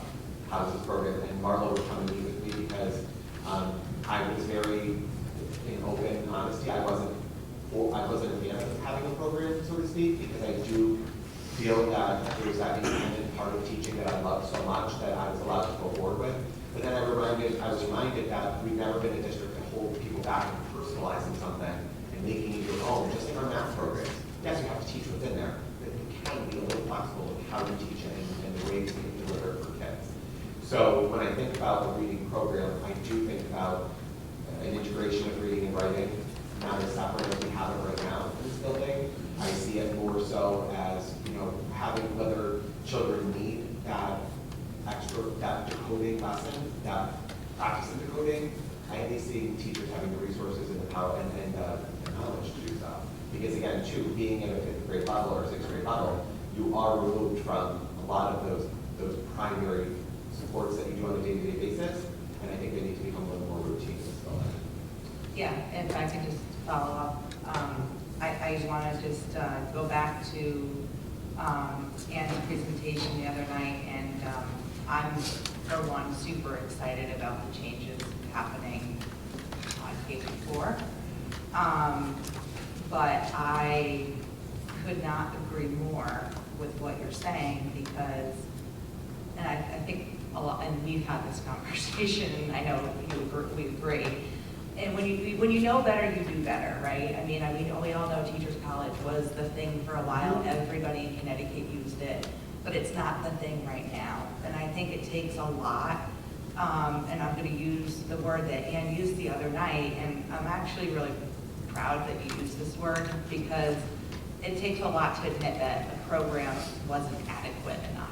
But like you said those words, and a lot of people aren't going to say that and actually admit that. But we, you know, I said this the other night, we used it because it was the program to use. And we have kids in this school and in the middle school, and probably arguably in the high school, that did not get the adequate program. And I think that I ask you what you need because I don't want to wait until next budget cycle to give this school and Mr. Ross, when he gets up here next, what they need, because a year is too much of time to go by. And I know we haven't gotten to all of the programs yet, and it's probably there, so I'm probably jumping ahead. But I just ask this board to remember that the math and the reading is like, it's why we send our kids to school. They can't, especially with the reading, it's in everything they do. I mean, you look at the Bridges program, it's very vocab heavy. If you're struggling with your literacy, you're going to struggle in your math. All custodians to the cafeteria. So I think that it's important that we think about what they need and consider making room in the budget for it. going in, it probably is, but just in case, we need to find the money. Thank you. So, Ms. Larkin said, is there anything you can think of that you might need, ensuring that our students can have the proper grammar, vocabulary, oral listening skills, morphology, and decoding? I'm excited about an opportunity to have some curriculum changes for next year to start the year. And as a board, I would be very excited that you have staff that wants that. In this building, we're content specific, which is great because we get to become specialists and more specialized in those areas. And you have ELA teachers in this building that want to do better, they know they can do better, but they also know that they might need, they're very excited about what's going to happen at the elementary level. And they'd like to be a part of that as well too. So Ann and I talked about some ideas. So my hope is that, the pilot does happen next year, you would have 100% participation. I would have to fight somebody from saying no, to say no to it. I think when we get to the point where we're ready to present on that, our potential plan for next year for 5 through 8 would not have a budget impact, but it would also meet the needs that we have already discussed. Well, that's music to the ears, but I mean, if there is a budget impact, obviously it's being out of our whole degree. Mr. Croissant? So this is probably more of a question for Ann and might be in your budget. So we have the money for those excited teachers to put the work into the curriculum that needs to be done. Is that? We're looking at potentially piloting 2 programs next year, 5A, an actual pilot, because the needs are very, very different. We're going to be looking at something very different than we're looking at the elementary. Okay, so you're looking at a pilot versus a curriculum rewrite. Correct. Which is what I was thinking. I was thinking stipends for curriculum. Yes, well, we do have money in there for curriculum writing so that we could do some Okay. other curriculum writing that needs to be done. Right. But if we were to pilot, those materials would be provided by the publishers at no charge to the Right. district. Any other questions in terms of Dr. Craig and Reed? Ms. Plant? So first, thank you for this. I found your section of the budget a real page turner. I don't have kids here yet, so I was delighted to read about the clusters, how the academics are structured, the UAs per cycle, all the activities.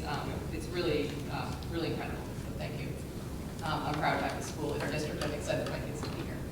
On the enrollment numbers in particular, we were projecting 602 for next year. You said we're already pushing that. Are you worried that if we balloon up much above 600 that we'll have class size issues or anything like that? Not yet, no.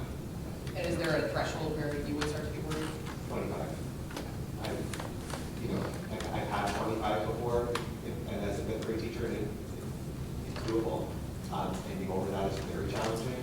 But, we were very, and again, too, I know Chris has the same approach Lori has. We're checking those numbers all the time as well, too. So as we saw them growing, when we had that, when Lori had to come to you all and say, that needs a cluster immediately, and we did. We had a late summer hire, and we hired 2 teachers. Those 43 kids had to go somewhere. Right now, I don't, but I can share with you that, and if you know me, a lot of you know me, I'm not shy, so if I get worried about 30 in a class, I will definitely come see you, but I don't anticipate right now 43, but I won't know until more. So right now, no, though, because we can still, because our class sizes are 22 right now, we're still in a very good place, and we have 14 teachers per grade level. So there is, you get 70 kids, it's not going to pop you up too much. So I think we'll be good, but that's a great question, thank you. One more very important question. Please. What is bucket band? Which grade my daughters in that? So Bucket Band is just one of the many clubs and activities that we have here at Reed. And that too, I have to go back, was one of the most, Chris and Tanya, when we sat down for our budget meeting, is something I didn't want touched. Because I didn't have this opportunity in my last district as principal to have this many clubs and activities. Plus the age group that you have as well. At 5th and 6th, I was very pleasant. I remember during my hiring, the board spoke about, some of you spoke about ski club and things that you felt were important to your own children, and that they were looking forward to, and then you said, Matt, you're going to make sure that you try your best to maintain that clubs and activity. And that is something Chris heard me immediately on, reassured me, I'm not touching that math. This is what you need. The line item did go up because teachers think it's stats, it's salaries, that's what it is, it's tied, they're all stipend.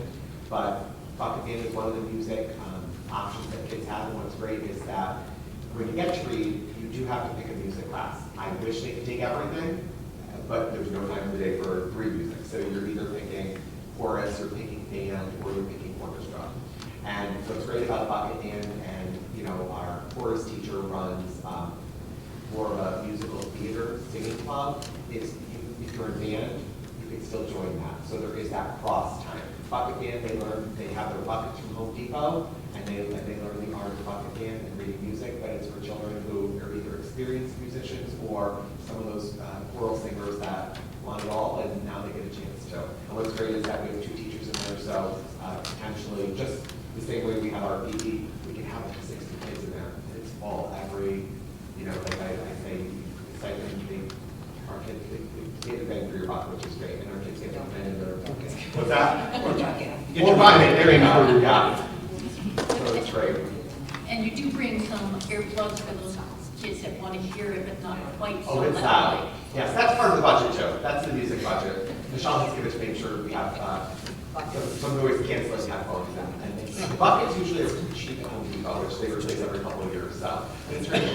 What's great, it's great that kids get to be a part of it. And even right now, another club that we had that started is some children who have our annual play that happens every year. Some kids don't want to be front and center in that, but through our art department, they're making all of the costume and set designs. So we have some artists that, whether, and what's great about it is our art teachers, regardless of your lack of art talent, you're involved, which is great. So, I'm glad that we're able to keep that, and that was something Chris recognized. That was one of the first things he reassured me that not only would I be able to maintain it, but I needed a little more money for salaries to cover it, and I didn't have to cut, and that one program got taken away for next year, which is really great. Teachers were happy to see that.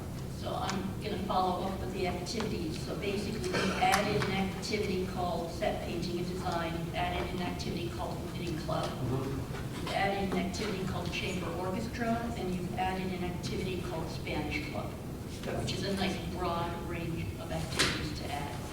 And other than that, everything else went up by roughly 1%. And what happened was some of those actually replaced. So the set painting and design actually replaced another art class that Michelle Gannon was running. So it was really somewhat of a wash on that. The increase was in their stipend, because each year the teachers go up for their contract with their stipend. So yeah, we were able this year, Mrs. Ford wanted to add in a knitting club, and which was great. And we actually have some parent volunteers that come in they're not paid volunteers, but they come in and we want to help out with that as well too. So they can knit with their kids before school, which is really cool.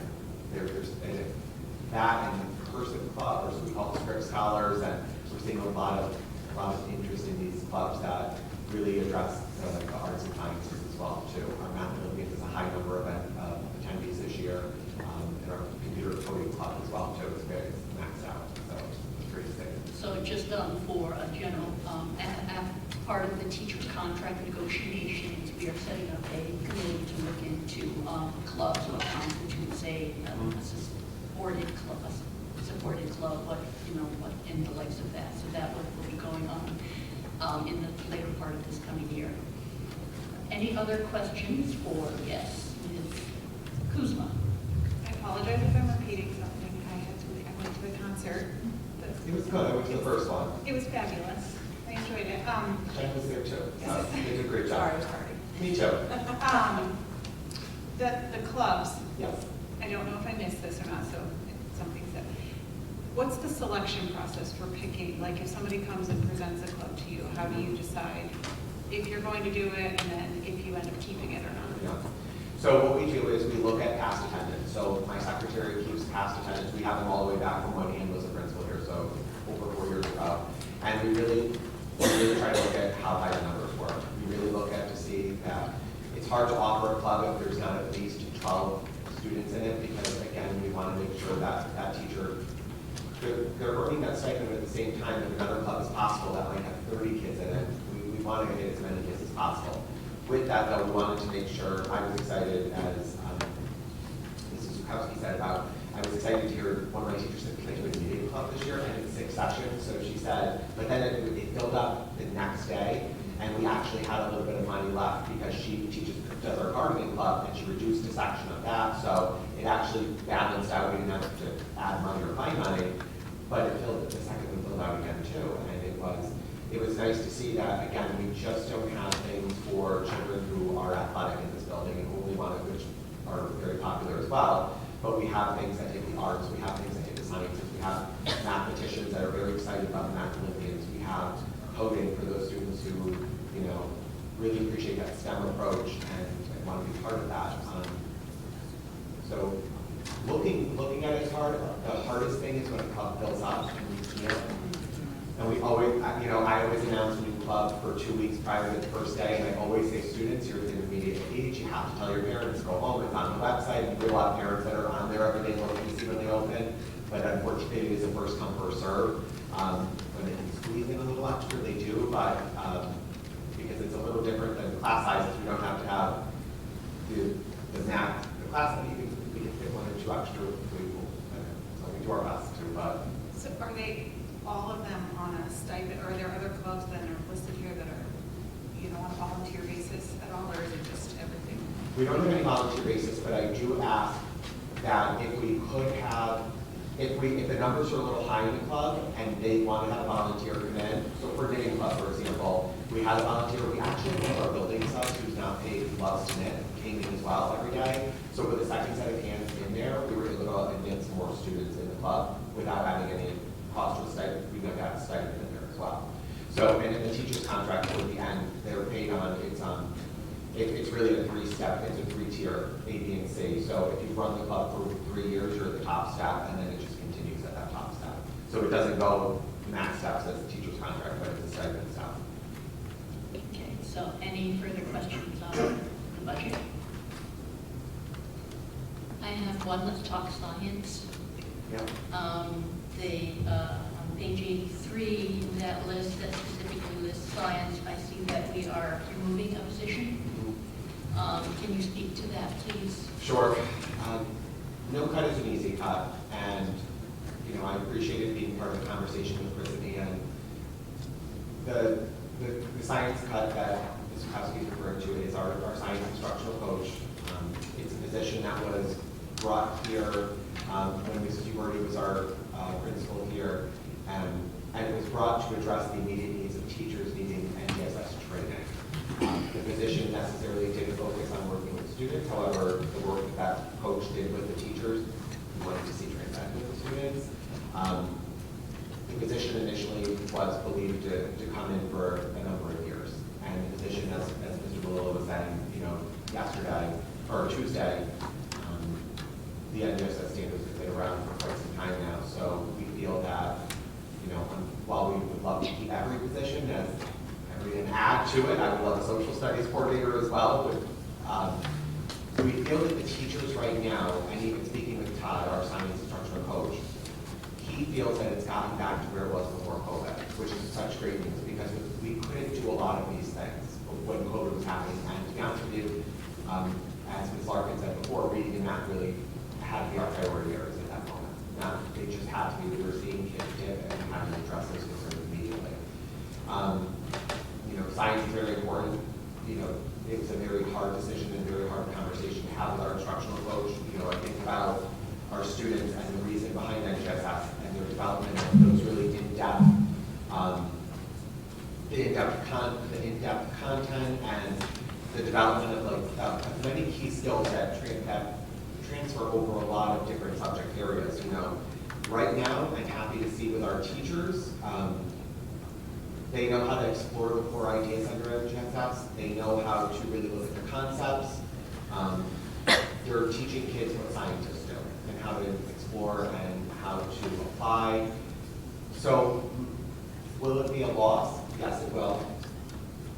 But I'm pleased to see that the work that teachers are doing specifically with kids is not being impacted this year in our budget. Because that, I had to, you know, when you prioritize and you think about children losing something, it's very hard to sleep at night with those things, especially when you know they make such an impact. This too is not an easy decision because it makes an impact, but our science instructional coach works directly with teachers and training them, try GSS. Now, and again, his work does transfer to students, and of course he was in models lessons and whatnot too. So he feels at this point, and while he's saddened to see this position go, he does feel at this point that through his work this year, just from September on, he said he has seen it return, the instruction return to pre-COVID, which is a principal's dream in a way. Not that we don't have a lot of room to grow and movement to make, but we've also been looking into some types of different science PD that they offer. And really we need, I think at this point too, we really need to survey where our teachers are at and what they need more specifically. If they need to go back to more state training, then that's what we need to do. But I think at this point we really need to find out what they need and who needs what before we send everybody to something, or provide them with something they might not need, or provide them with maybe something that's more current that we haven't looked at that. So when I first joined the board, I had the honor of meeting, I think, I'll use the first name, I don't remember the last name, that you taught, right? Stanford. Yeah, we had a meeting with John and with our math specialist, the four of us, I remember. And I must say that he was absolutely stupendous. Now, he's going back to be one of the classroom teachers. His position would be to, yes, so he could be back into a classroom here at Reed, which is fantastic because he's a phenomenal educator and we certainly don't want to lose him, but he is very talented, so I wouldn't be surprised also if he ever wanted to extend his work towards our middle and high school levels because he is interested in science instruction, so that too can afford an opportunity, given he passes the practice exam, and he would be a benefit to all students at the secondary level if that was something he wanted to pursue at this point. Okay, but for this coming year. He'll go back into the classroom. Okay, so he's teaching science, and is it math or is it English? So he's a jack of all trades, and he loves it all, but he was in this building before. He taught ELA, he taught social studies, he taught math, and he taught science. He loves it all. He has a passion for science. We haven't made any decisions about a placement yet, but his exact words were what we were aiming at. So, but of course, consideration is always both where preferences are and where I think teachers will really make the most for a child's experience. So I know where his preference would probably be, but we haven't made any final determinations yet because we have to see if there's retirement or if anyone does decide not to come back or if there's other content area changes people request. But he will be teaching science in addition to one other, or even that is up. So you would either teach math or science in this building or reading or language arts and social studies. So my thought is that he would probably, if he hasn't put in a full request for it yet, but if he's very interested in science, my hope is that we can find that spot for him. Okay, so one of the things that did stand out while I was talking with him, this is pre-COVID, was that he said there were several times where other science teachers would come in and they would look to him for guidance in terms of how to run the experiments, how to engage the students and the likes of that. And so with him being in a classroom, he will no longer be able to provide that information. I also know that we have ELA specialists, we have math specialists, we do not have science specialists. Would it make sense to introduce something like a science specialist to ensure that the science gets the professional development and the support that the teachers, that part of the job still continues? You can decide to do whatever you want. We also don't have social studies. And that's in K-6. Keep in mind at the middle school, there are curriculum coordinators in every department, but it is structured differently. So. In general, social studies doesn't change as quickly as science changes.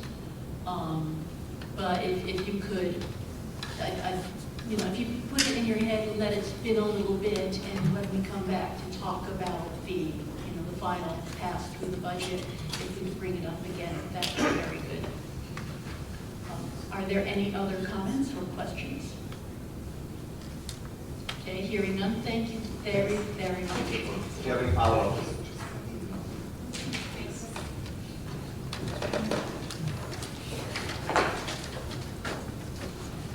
Now for the middle school, Mr. Ross. Welcome. This is your first budget, I believe? Yes.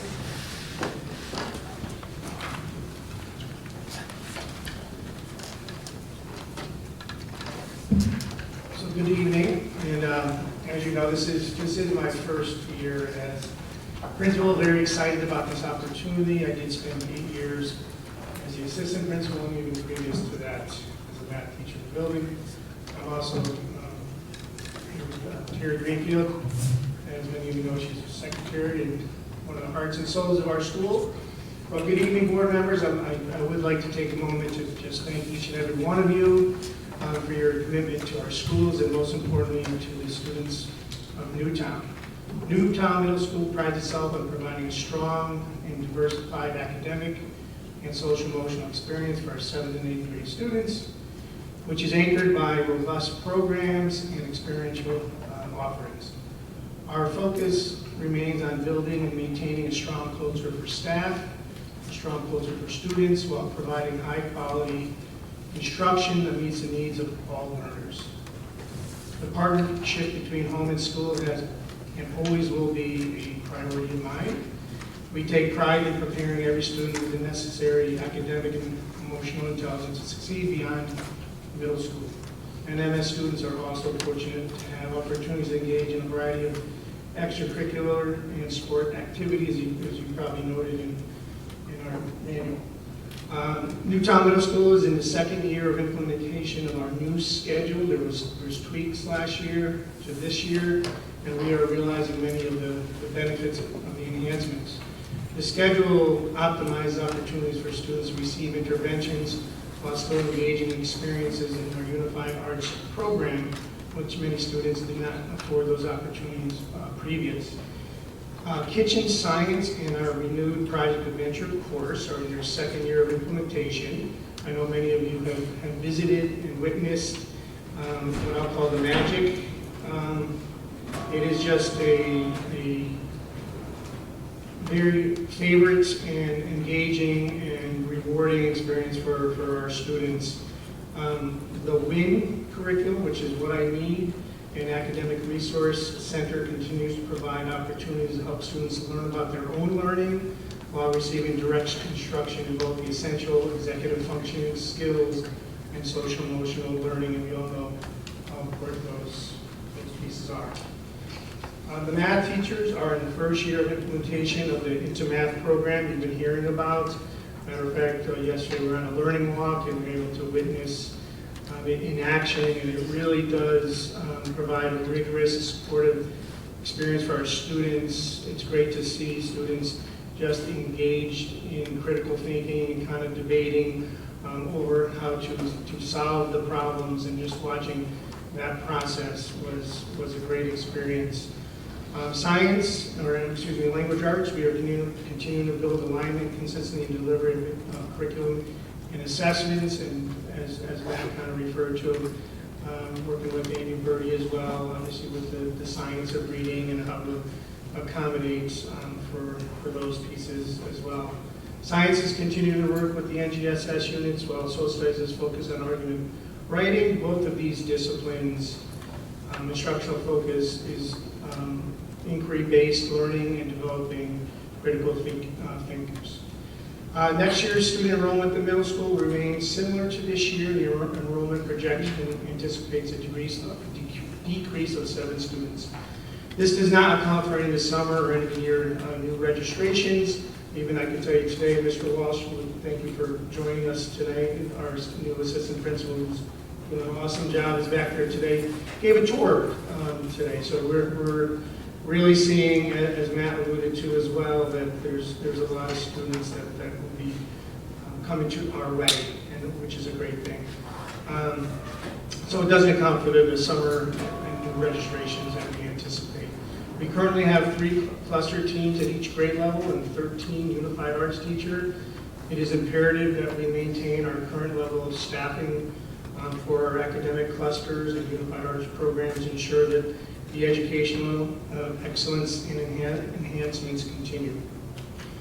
These staffing levels will allow for reasonable classroom size of about 20 students for this year, and to accommodate for the enrollment increases that are predicted in the years to come. I believe the budget set forth for the middle school is fiscally responsible and will still meet the academic and social emotional need for all the learners, as Mr. Little keeps referring to the core. I feel, the instructional core, I feel fortunate to work with staff in a district that prioritizes the educational experience of all students, values a strong homeschool partnership, and a strong leadership team. In consideration for next year's budget, there are several requested adjustments. For the past 2 years, and we all know this, our math interventionist was funded by the ESSER grants. I am requesting that position move to the middle school operational budget. Data from our state and iReady assessment supports maintaining this position. The math and reading interventionist positions at the middle school are integral to supporting our students throughout the MTSS process, especially as we accelerate learning post-pandemic. We will also consolidate the work of our school counseling office clerk position. Our teen talk counselor, which was previously a grant-funded position, will not move into the middle school's operational budget. These are clearly difficult decisions, but I feel very fortunate to have the staffing to accommodate for the loss of these 2 positions. Also, there is a reduction of a 1/7 math position. What that was is a extra class for accelerated students. Typically, it's an Algebra 2 course. Sometimes it changes based on needs that the teacher would teach. But given the fact that now we have a second math interventionist, our math specialist can take on that role and still meet the needs of our students. So I thank you for your time, and I'd be happy to entertain any questions that you have. Are there any questions? Mr. Prusso? I'll take the enrollment question this time. We heard Dr. Correa say that even as recently as last week, there were students coming in. So is this 600 number, specifically the 7th grade end, is it accurate or is it already pretty low? No, the 600 number is pretty close. Okay. Yeah, it's pretty close. Okay, I just wanted to make sure that any influx that might have happened since the books went into production happened. Yeah, and there's been a few changes. And one thing with just when the schedule was developed, you have to think about with the middle school model too, when you have clusters. You can't just necessarily add a teacher and say that'll accommodate for it, because they're not going to teach 5 subjects. So when we built this, though, it really has the flexibility. So using some of my math skills, being a previous math teacher, let's say we had 50 new kids enrolled. So now we're up to 350. We have 3 clusters, so that'd be, why don't we say 48, we'll use 16 for easy numbers. So now you have 16 for each cluster, but they also teach 5 classes. So it's really only going to make them go up 1 or 2 from the 20 to the other 22. So really the point where I'll get nervous is when a grade level is about 75 students over the current year. That's where we'll have to start to think creatively. But that's a pretty good level. And that's even considering the UA classes. The UAs can get tricky, and that's where... I know it spreads out nicely across 5 teachers in the clusters, but when you get into those UA classes, I get a little nervous. Yeah, and that would, if we hit that threshold, we'd have to make some considerations. Okay, thank you. Thank you. Mr. Ramsey? So I just want to start off by thanking you for the sparkle in that middle school this year, and the overall atmosphere. And again, that's a good thing for us when we, try to sell a budget, to the public. We want to be able to outline why we're doing well. And so I want to thank you for that. So my question is about some of your after-school club offerings. Sure. And oftentimes kids, when they leave school, they may not have activities that are that productive upon occasion. What, do you have a plan to add any clubs or, to be a greater variety of Right, interests? right. So we're always looking to enhance our programs. In the middle school, when an opportunity comes, what we do is we get a facilitator and we will pilot for a year. We track how many students participate. And if it does have, you know, the following, then we would move it to the budget. And sometimes it's fluid because some years you have an influx of students that have a certain interest and some don't have a different interest. And at the beginning of the year, when I meet with the students, I always tell them that if you ever have an idea, please come see Mr. Walsh, come see myself, and we'll kind of make it work. We actually, like this year, we piloted a singing program. You know, unfortunately, you have a little, it started with about 8 or 9, and it's dwindled a little bit, especially now that our musical Newsies is coming along. So that might not be something we continue with, but if it did have the flow, we would certainly bring it forth. We're always looking to, you know, enhance it. You can see, I mean, there's just a plethora of different offerings. And we always want to look for that. And we're always trying to advertise it in the morning and in the weekly communication, and always trying to just get students. We know the more students are engaged in your school community, the better results you'll get social, emotionally, academically, just being just positive contributors to not just the community of Newtown, but your school community as well. So always looking. And if anyone has ideas, you know me, man, I always want to hear. Mr. Ramsey, I know you used to do the debate club years ago, and it's come back, and it's come back very strong. Yeah, actually, it's found a modeling and model, so it's a. Thank you for that. So obviously teachers can come forward with ideas too. Teachers or students, absolutely. It's fascinating to see the different interests and backgrounds that teachers have other than their regular teaching assignments. They can manifest through these clubs too. Absolutely. So I'd like to follow up on clubs.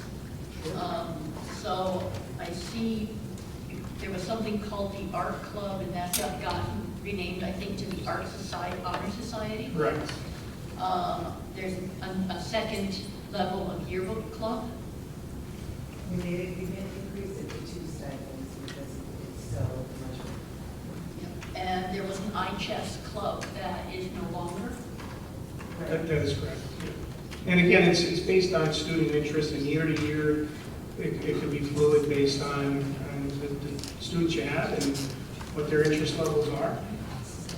Now, did I miss it, or is there no theater club? No, yeah, no, we have a drama club, absolutely. It's self-funded, so you will find it in the budget.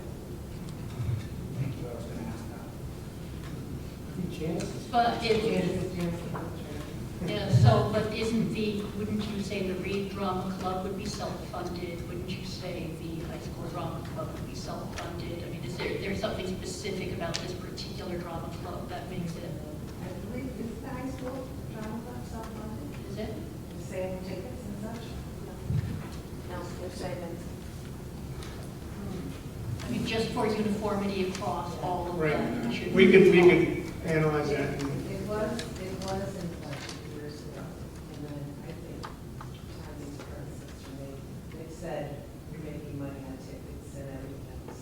Yeah. But now we're really kind of. The last few years have been difficult with obviously the pandemic and making adjustments to what the plays look like. But typically, we sell them out. They're great performances. They're absolutely terrific, and the sales can accommodate for the stipends. No, these other clubs are a little more expensive, but the band gets ticket sales, the football club gets ticket sales, and they're provided their Right, the high stipends and school. everything to that effect. So this will be something that I think that the committee, that's the activities committee will be looking into in terms of making sure that all schools are treated equally. Sure, that's. Okay. They're, just to clarify, they are provided a stipend. Yes. At Farming Route. Right. Yes, but it's not through. Right, through the sale, I get, okay. Are there any other questions? Mr. Boros? The knitters are coming to you. Good. So get ready. The knitters. Looking forward to it. I think that's fantastic. Anyway, I need to piggyback on Mr. Ramsey's comment about how fantastic the reports coming in are about your school, staff, and the children that are in the building are very happy. So we thank you for that. My question to you is, with your new schedule, which apparently is working beautifully, is there anything that you need for next year that will enhance it? That's a good question, and I think if you look at our unified offerings, we are just so fortunate, and I just think we are in a great spot right now. The one piece we're looking, because it is a relatively new, is our wing, which is what I need, and just I don't know how familiar you guys are with that, but we really started to think about students as learners and the essential skills. If you think about time management, if you think about prioritizing, learning how to learn test-taking skills, some social emotional as well. So that is a piece that we're still writing some curriculum. So and I've worked with Ann as well, and she supported some curriculum pieces and stuff like that. So that might be the only area that I would be looking for some enhancements with. And oftentimes, we're able to access grant funding for that type of social emotional learning. But Ann has been very supportive of my needs in that area. Just a follow-up question. It's a new, you said it was new this year. How is it being received by the students? I think it's being well received by the students, and again, it is new, and whenever you have a new program, so to speak, you want to review. I think it would be a good idea to actually solicit some input from students, even though what they need and what they want might be a little bit different, but there is just a lot of valuable pieces in there. But we're going to be looking to enhance, and even this year the plan was that 7th and 8th grade pretty much got the same program, and obviously we don't want to repeat that. And we're going to be looking to look at the 8th grade to how do we progress, what's that next level of those just instrumental pieces. It's really those executive functioning skills that everybody needs. And that was really a focus that we believe will just help the students with lifelong learning and getting them ready for high school and beyond the next steps.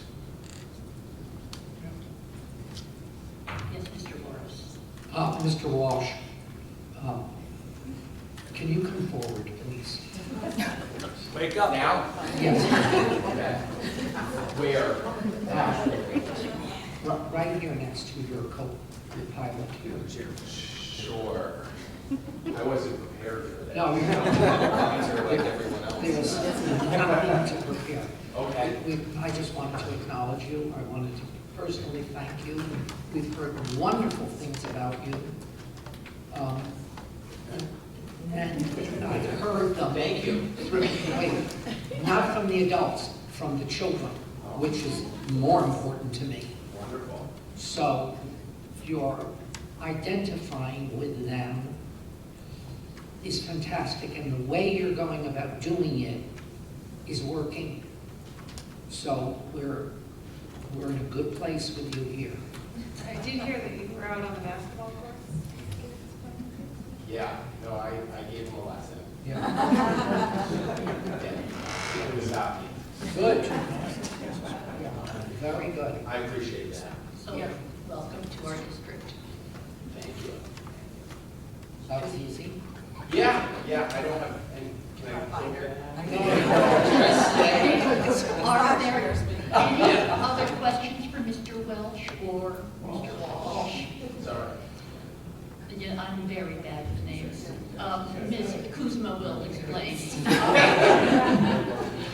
one of us. Or with Mr. Ross. And your name? Terry. Ms. Greenfield. Mr. Ramsey. Not to put you on the spot, but how are you folks doing with the referral data? Do you find your referrals, are they going down a bit? I think so. We're certainly trending in the right direction, and we have great support. So, I don't have that specific data on me, but I think we absolutely are trending in the right direction. So you're feeling pretty good about that? Yes, I thought it was gonna be more, to be honest. But we could probably, we log everything, we could pull that data for you if you really want it. Just generally speaking, I don't want to burden you with coming up with more data, but if you feel it's heading in the right direction, then kind of a good indicator of other aspects of the school, that when things are going well, kids don't need to go to the office for problems. Good. Any further comments or questions? Thank you very much. Thank you. Thank you.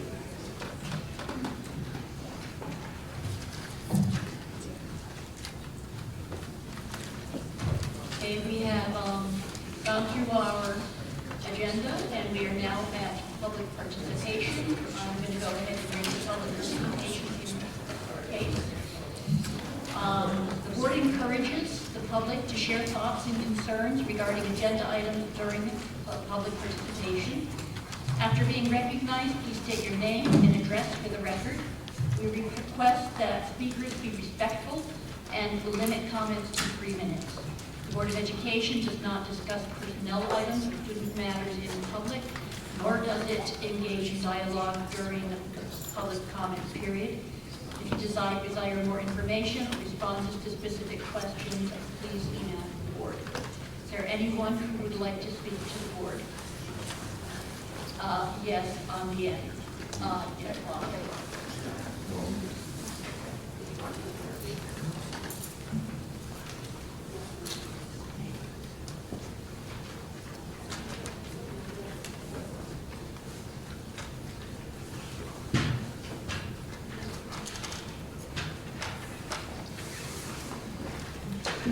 Ms. Plant, would you take your mic over there to help them out a little bit?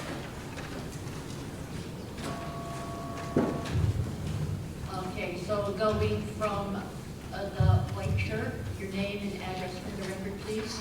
My name is Beth Murphy, and my address is 6 Mile Lane, Sandy Hook. Thank you. I'll wait till the fingers stop. You don't have to sign, as long as everyone signs here. Next, please. I'm Erica Carlson. My address is in New Milford, but I am a library media specialist here at Newtown. Pardon? Library, Newtown. What school are you in? Holly Library Media Specialist. Andrew Sancho, Library Media Specialist in middle school. Katie Morrow, Library Media Specialist, Sandy Hook. Suzanne Hurley, Library Media Specialist, Lefkey School. Allison Smith, 30 Taunton Hill Road here in Newtown, and I'm the library paraprofessional at Hennepin. And you are a library specialist at Hennepin. Okay, I think I'll give you 5 minutes since there's so many of you. Would that be okay? 5 minutes each. Well, or, I prepared for 3 minutes. okay, then please go for it. You're all going to be speaking for 3 minutes, is that correct? Okay, then, that's good. I have a Toastmaster thing, but go ahead and start. I'll bring it up, and you'll see it flash red when the 3 minutes is up, okay? Go ahead, please. Good evening, Mr. Malillo and members of the board. My name is Beth Murphy, and I'm the library media specialist at Hennepin. I sent you a letter earlier this week relaying my concerns about removing the position of library paraprofessional from all elementary schools. My remarks tonight are about this decision. I get it. It's 2023, times are hard. My husband is a pharmacist, and since COVID, he has had his hours reduced, but no change in the amount of prescriptions that he fills. In fact, he's only had more of a workload, including giving people COVID vaccines, thus reducing hours and increasing the work expectations. How sad that the same thing is happening to education. As referenced in my letter as library media specialist with the removal of my paraprofessional, I will now be absorbing 20 hours of work, along with the new expectation to teach enrichment classes. It has been suggested, since this decision was made, that volunteers could help with that, with what my library para does to ease the burden of those 20 hours. I wondered if it was suggested that my husband use volunteers in place of his technicians, this idea would be as accepted. I have volunteers. While it's nice for parents to have a chance to see their own children's library class once a month, for an hour, these volunteers do not do the work of my library para. They may assist with covering or shelving of books after they are trained by my library para on how to do that, but parent volunteers are just that, volunteers to help when they are available and can cancel easily and not show up for a variety of reasons, which happens weekly. They are not trained to use the Destiny program to process books, to assist with orders, or to help a child find a just right book. They do not have access to a computer. If they were given access to one, they'd somehow have to leave a note for the next person to pick up where they left off. My job is unique to other unified arts because I essentially have more than one job. One, I'm a teacher. Two, I manage a large space and collection of over 20,000 books, not including our online ebooks and digital subscriptions. Managing means ordering, reading, curating lists, writing a budget, completing orders. Three, I'm a supervisor to my library paraprofessional. Four, I'm an event organizer. Literacy Week, author visits, One School, One Read, vote for books, etc. Five, I'm a technology liaison. There is a minimum of at least one tech problem every day. Six, I'm a collaborator. I work with teachers to design and implement lessons, sometimes co-teaching. Seven, I'm on the leadership team in my building. All these jobs are time-consuming. My job is similar to other unified arts because just as music, PE, and art are developing the whole child, my role as library media specialist fosters in children a lifelong love of reading, as well as ways to learn information in this rapidly changing technological world. Let's start thinking of the unified arts as opportunities for all staff to make connections with students, to find what their passions are, to teach them something outside the box, and to show them that they are valued. Please show us that our roles in educating the whole student are valued by adding the library paraprofessional position back into the budget. Thank you very much.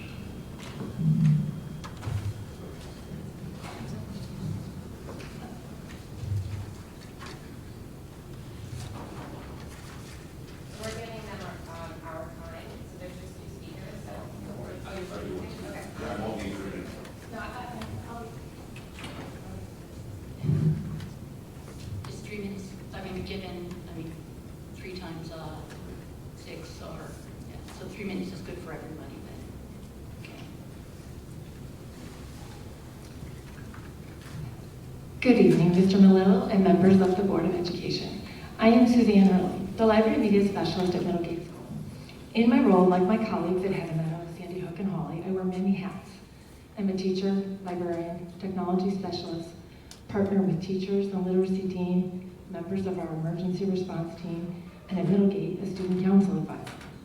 In the elementary schools, the library program is viewed as a special. We see students from each class once every 6 days and provide coverage for the classroom teacher's prep period, like art and music. So it would seem to make sense to view the special similarly. However, the library program at the elementary school extends well beyond the classes. When looking at our role in the building, the library media specialist should not be compared to the other special area classes.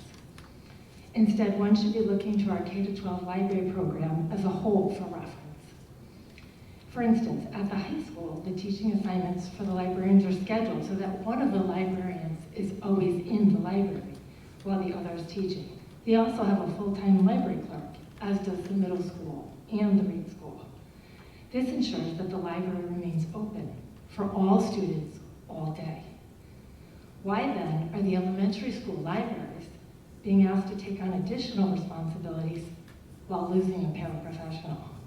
Just last year, we were even told to ask for more hours as our technology roles have increased since the pandemic. The elimination of these positions will most certainly have an impact on all students at our elementary schools. And as I mentioned in my letter to you, studies have found that the benefits associated with a good library program are strongest for the most vulnerable, at-risk learners, including students of color, low-income students, and students with disabilities. It's been suggested that we fill the position with volunteers, and while volunteers are certainly capable of reshelving books, today alone, I reshelved almost 200 books. However, when I put a call out for volunteers this year, in 4th grade, I had 3 responses. So to say that volunteers are running and breaking down our doors is mistaken. Right? Parents are working, they're stressed out, they have jobs, responsibilities, and while they'd like to spend their time volunteering, it's not always a possibility. So it's not a given that we can fill this void with volunteers. The elementary school libraries serve as the foundation or building blocks for our entire K-12 academic library program. And an elimination of the paraprofessional over time would lead to a weakening of our entire program. And in the grand scheme of this, the small savings that will be incurred from eliminating the paraprofessional positions don't match up to the devastating impact, and I'm not being melodramatic, it's a devastating impact on our library program. For this reason, please, we're asking you to reinstate the library paraprofessionals. Thank you very much. You have 3 minutes. So what I've heard tonight from different people, different phrases of this meeting, we doing what's best for children. We're looking at activities, we're doing this. All programs have been intact. If this paraprofessional policy is put into place, all programs will not be intact. This will be hindering this library program in all the elementary schools. The idea that you can take 20 hours of somebody's work time and just throw it onto another person and think physically, how is that going to get done? It's impossible. And then add new responsibilities onto these people, this work will suffer. Something will have to give. It cannot maintain this process. So please reinstate the paraprofessionals for the elementary schools. Thank you. Thank you. Anyone else? Hi, I'm the one who sent you the very, very long letter yesterday, and I'm not going to read that now because we all want to be home by daybreak. I also had something prepared to say, but unfortunately my printer went with Fred, so I'm going to have to wing it. Everything that everybody said, I don't want to repeat. I just want to reiterate the fact that, well, first of all, I'm very happy that we're having this meeting in library so that we can all look around and see the inventory that our library specialists manage. It is not insignificant, and I'm sure many of you, if not all of you, have been to the Booth Library and seen their children's section, and you know that they have Alana Benison as the head librarian. They have multiple circulation people at the desk. They have high school volunteers. And we are structured similarly, and that is a recognition of the fact that one person alone cannot manage a library. It is not doable, and certainly not doable when you add teaching 18 classes in a 6-day cycle. So that's where I come in, and the other paraprofessionals come in. And to use possibly a bad and outdated analogy, I see myself as the Eugene Wilson or the Gronk, that's Tom Brady. My job is to do the blocking and tackling of library and to do the shelving and the covering to free her up for the 50-yard view of the field, which is exactly the way it should be. I am the $18 an hour employee. I should be putting books back on the shelves, not any of the other library specialists. It is, and as Suzanne said, I'm costing the district $13,500 a year. Collectively, the 4 paras cost the district $54,000 a year. That's 0.06% of the budget. But the impact of that cut is devastating, as she said, and it will break our library specialists. Make no mistake, it will break them. I think of our Unified Arts program as, to use another analogy that I apologize for, a Jenga tower. If all of you are familiar with the Jenga game, we win blocks. And every time we make a cut to Unified Arts, we are pulling a block out of that Jenga tower. And when you cut us paras, we are pulling more blocks out of that tower, and it's getting very tippy. And I really feel these are the blocks that are going to break our tower. And Beth and the other paras, the other media specialists, they will do all they can, but make no mistake, something will give. Something very important will give. This is not a cut that has no consequences. So I really urge all of you to think very hard before making this cut. And please reinstate this position. It is really, really necessary. So thank you for listening. Thank you. Thank you.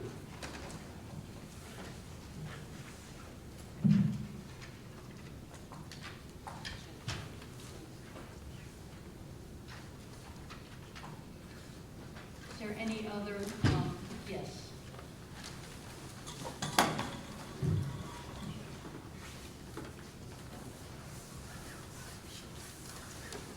Before you start, Ms. June, were you able to, to assign the names to the actual speakers or?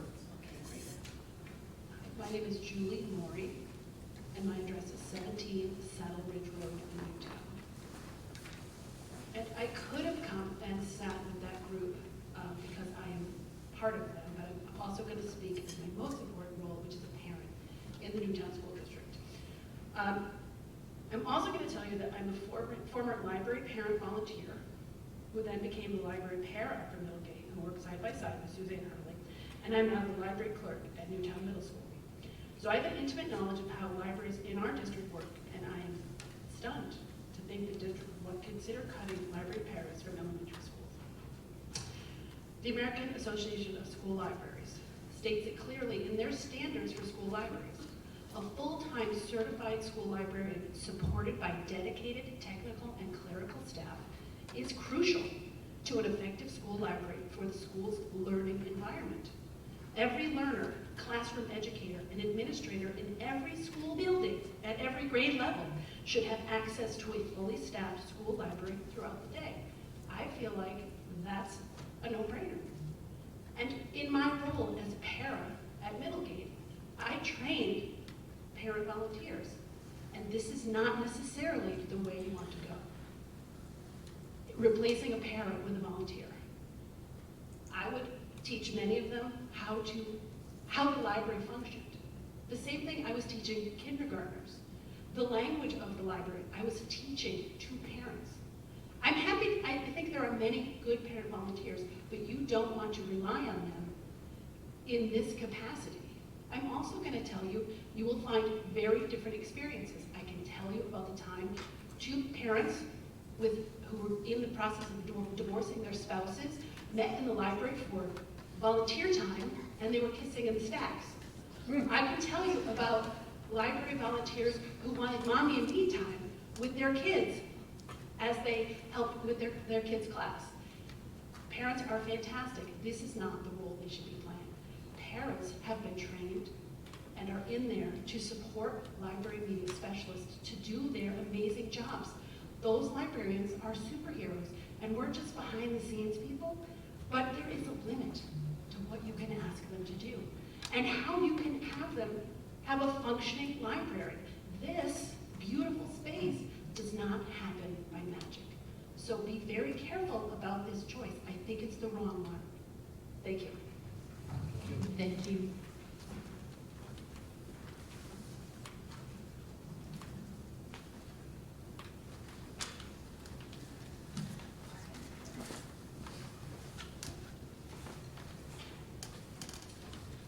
My name is Jessica Galterio. I live at 8 Surrey Trail, Sandy Hook.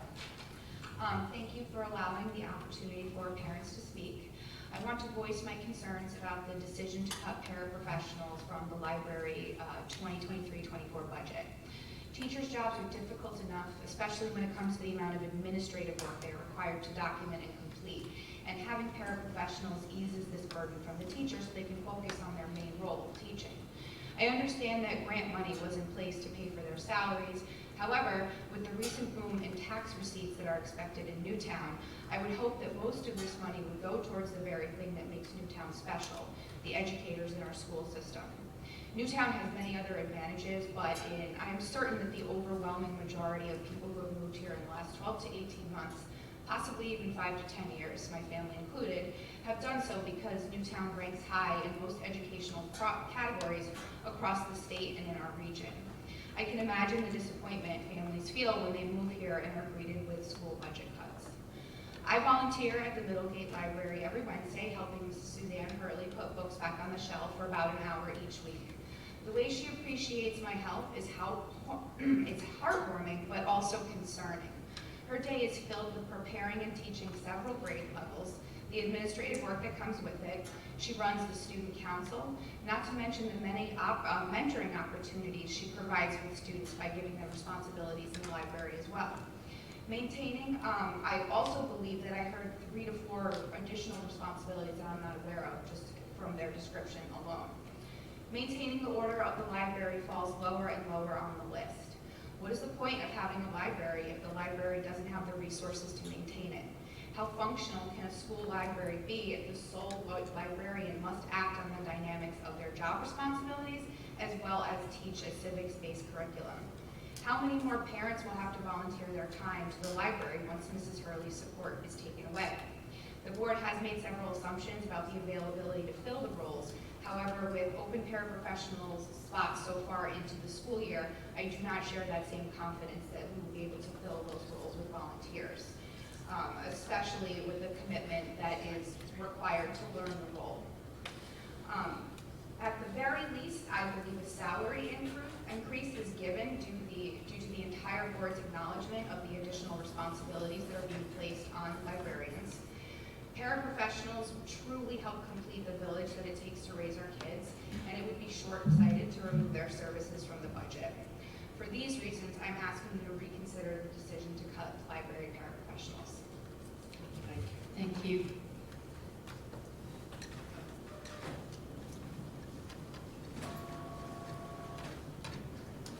Is there anyone else who would like to speak to the board? Seeing none, public participation is now closed.